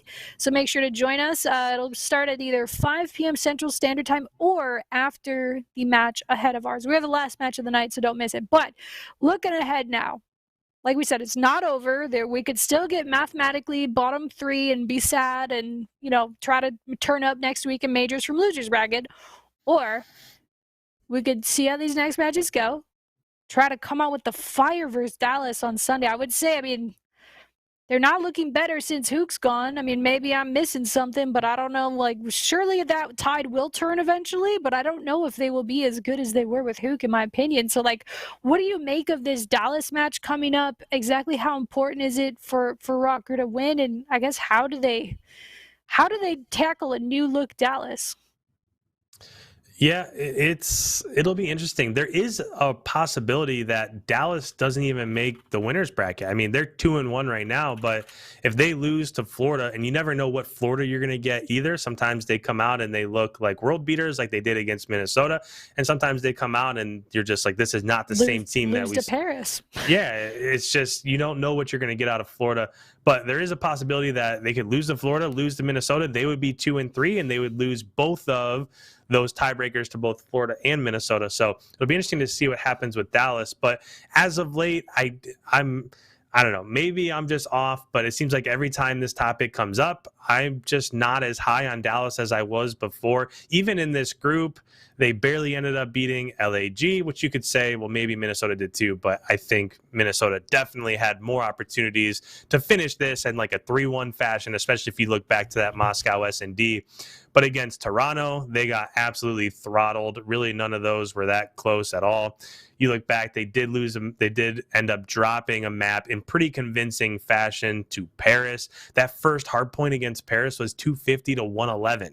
So I still think, I mean, they're one of the top 5-6 teams in the league. I mean, when you've got a player like Shotzi and Illy, and especially as of late, Shotzi's been looking better and better. Krim is as consistent as anybody in the league. So they're definitely still, it's not like, okay, you got Dallas coming up, that's an easy dub. Like they're definitely not somebody you want to look past, but I just don't look at them in the same way that I did to start the year. Yeah, I think it's really important for us to take advantage when there's a powerful, Dallas is second in the league, right? Like we need to take advantage of them being seemingly weak right now. Like I said, it's possible. They have a great team over there, great coaching staff in a 15,000 square foot facility in the heart of Dallas, Texas. They have a great team. So I do expect that they'll turn the tide eventually and that they'll be able to kind of pick up the pieces a little bit since Hook's gone, but I don't hope that it happens by Sunday, and I actually hope it never does, because oh my gosh, they would be scary. So yeah, it's getting real dicey in the CDL now. We're now, just behind LA Thieves in the standings, which is nice. They're still quite a bit ahead of us, but yeah, and now they have Hook, right? So that's freaky. We are 7th in the league. LA Thieves is 6th. And guys, remember the top 8 teams in the league. So 8 of 12 teams will go on to playoffs and champs at the end of the year. And if you're in that bottom 4, GG's. See you next year. You don't want to be there. You've got to do everything you can. So 7th is definitely not where we want to be.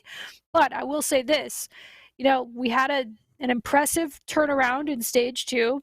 A little slow start here in stage 3, but hey, you're where you want to be right now. Your destiny is in your hands to make it into the winners bracket, and you don't want to say we lost this and then we'd hope for 7 different outcomes of 3 different matches or whatever. That's wrong, but you know what I mean? You never want to be hoping for another team's, success or fail to put yourself in a better spot. So, hey man, come out on Sunday versus from my opinion, weakened Empire. Try to take it to them and see what you can do, and try to make sure you end up in that winners bracket for next week's major.